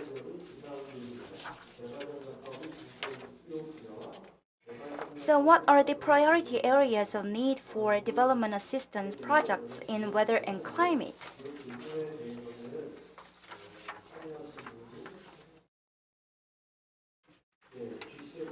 So I'd like to ask this question to GCF, Dr. Joseph, and also to Yang Sieun, team leader of KMI.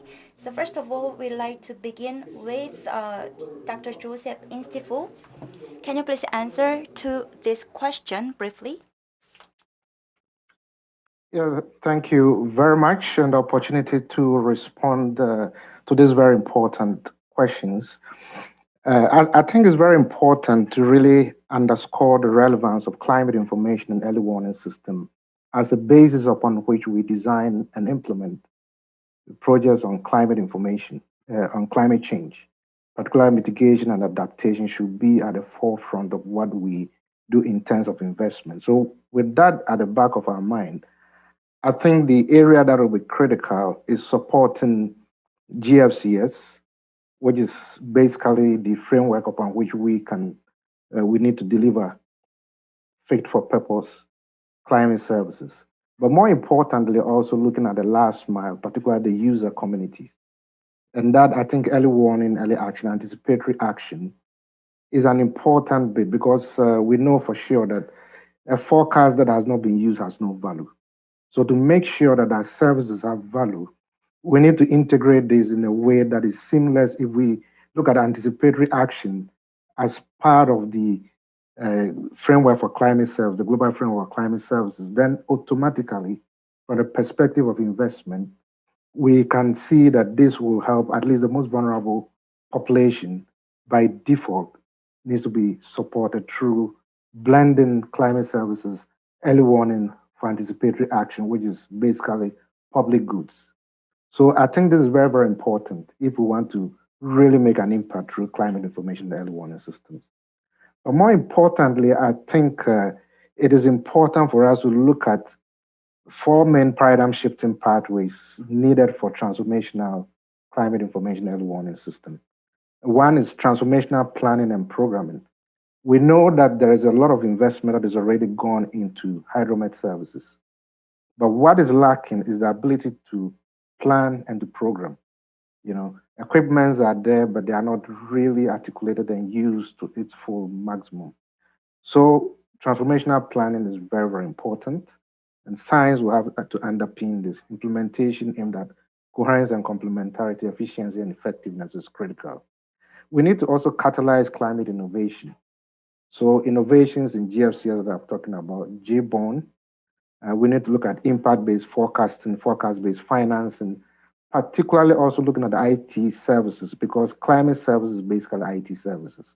So the transition to a more paradigm shifting pathway needs to be informed by IT services, and also create partnership, quality management, and improve policy. But more importantly, also mobilizing investment at scale. For med services to be sustainable, they need to have predictable and sustainable investment. And this they cannot do alone unless you bring in innovative financing, blended finance, key partnership, leveraging private sector, and other investment at scale will become very, very important. And of course, that will enable government to also have confidence in the med services and increase their budgetary allocation when they see that this really informs development planning. But more importantly, also expansion and replication of knowledge.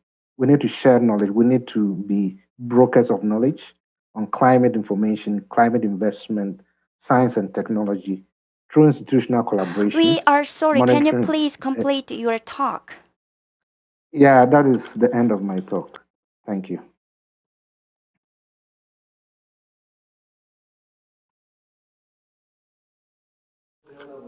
We are so sorry. We are running out of time. I'd like to ask for your understanding. GCF mentioned the importance of early warning system and also mentioned lots of investment projects.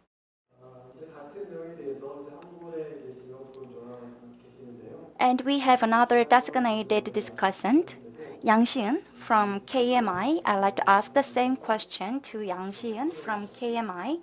Can you please begin your comment? Hello, I'm Yang Sieun from KMI. I will be very brief in my comment. So we are working together with the Laos as well as Mongolia.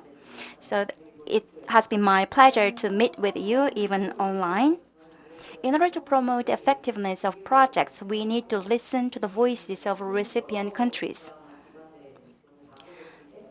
Because ADB and GCF and GGGI and other international organizations are providing lots of support to the recipient countries.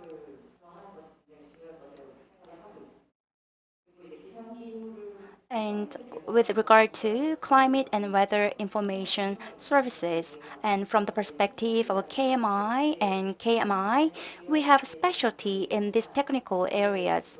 So we need to consider more about what would be our roles in international community. And currently, we are mostly engaged with bilateral cooperation development projects. But to take one step further, we need to work together with many international organizations, like performing multilateral cooperation projects. Well, that's it. Brief, but quite impactful, listening to the voices of recipient countries and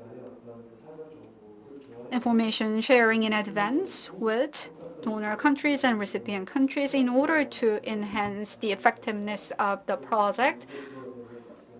That is very insightful information.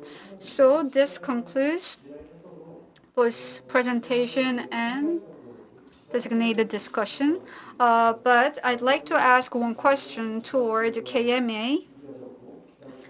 As KMA has prepared for this event,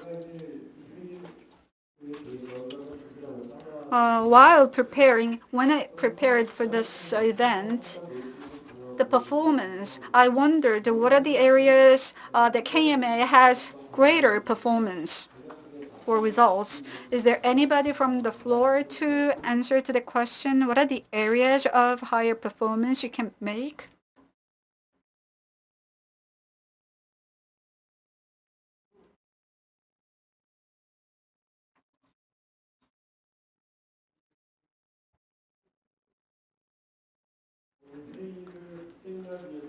And for this seminar, Mr. Song is, I believe, here.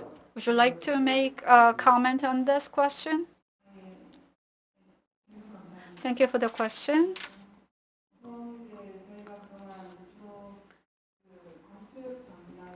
Observation, equipment, or facilities are the ones we have really focused in the past. And this is the area where we have technical competitiveness. And from this perspective, we believe we have a high strength of meteorological infrastructure, but not only infrastructure, but also the analysis area is the one we should move forward. Thank you very much. Thank you. So I believe there are more things you'd like to deliver, but you made your comments very brief.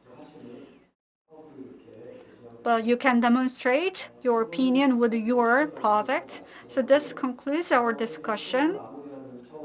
So in order to conclude the discussion, I'd like to invite Mr. Lee, the director of KMA, in order to conclude the event. Good afternoon. So this concludes the Global Forum on International Development Cooperation for Climate Change Response in Asia. We'd like to give great thanks to all the presenters and participants online and offline. KMA all the time in responding to climate change response, do our best and cooperate with others. And Mr. Chang, the Director General and International Cooperation Team of KMA, and our staff, Cheon-seok, who has spent so many days in preparing this event, and International Business Team, W Times and staff, and Listi, and many other people, and MC, and moderators, both Dr. Song Young-il and Professor Chun Hui-chan, and interpreters, and Ms. Gubona, the MC of the forum. Thank you very much. So this concludes the forum. Thank you.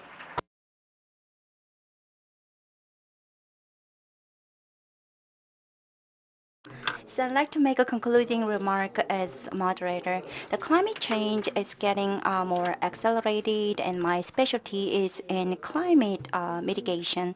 So I know lots of damage cases. So I try to listen carefully to many cases. Many countries around the world are suffering from climate change and climate crisis, and we need to explore ways for international cooperation with regard to climate change response.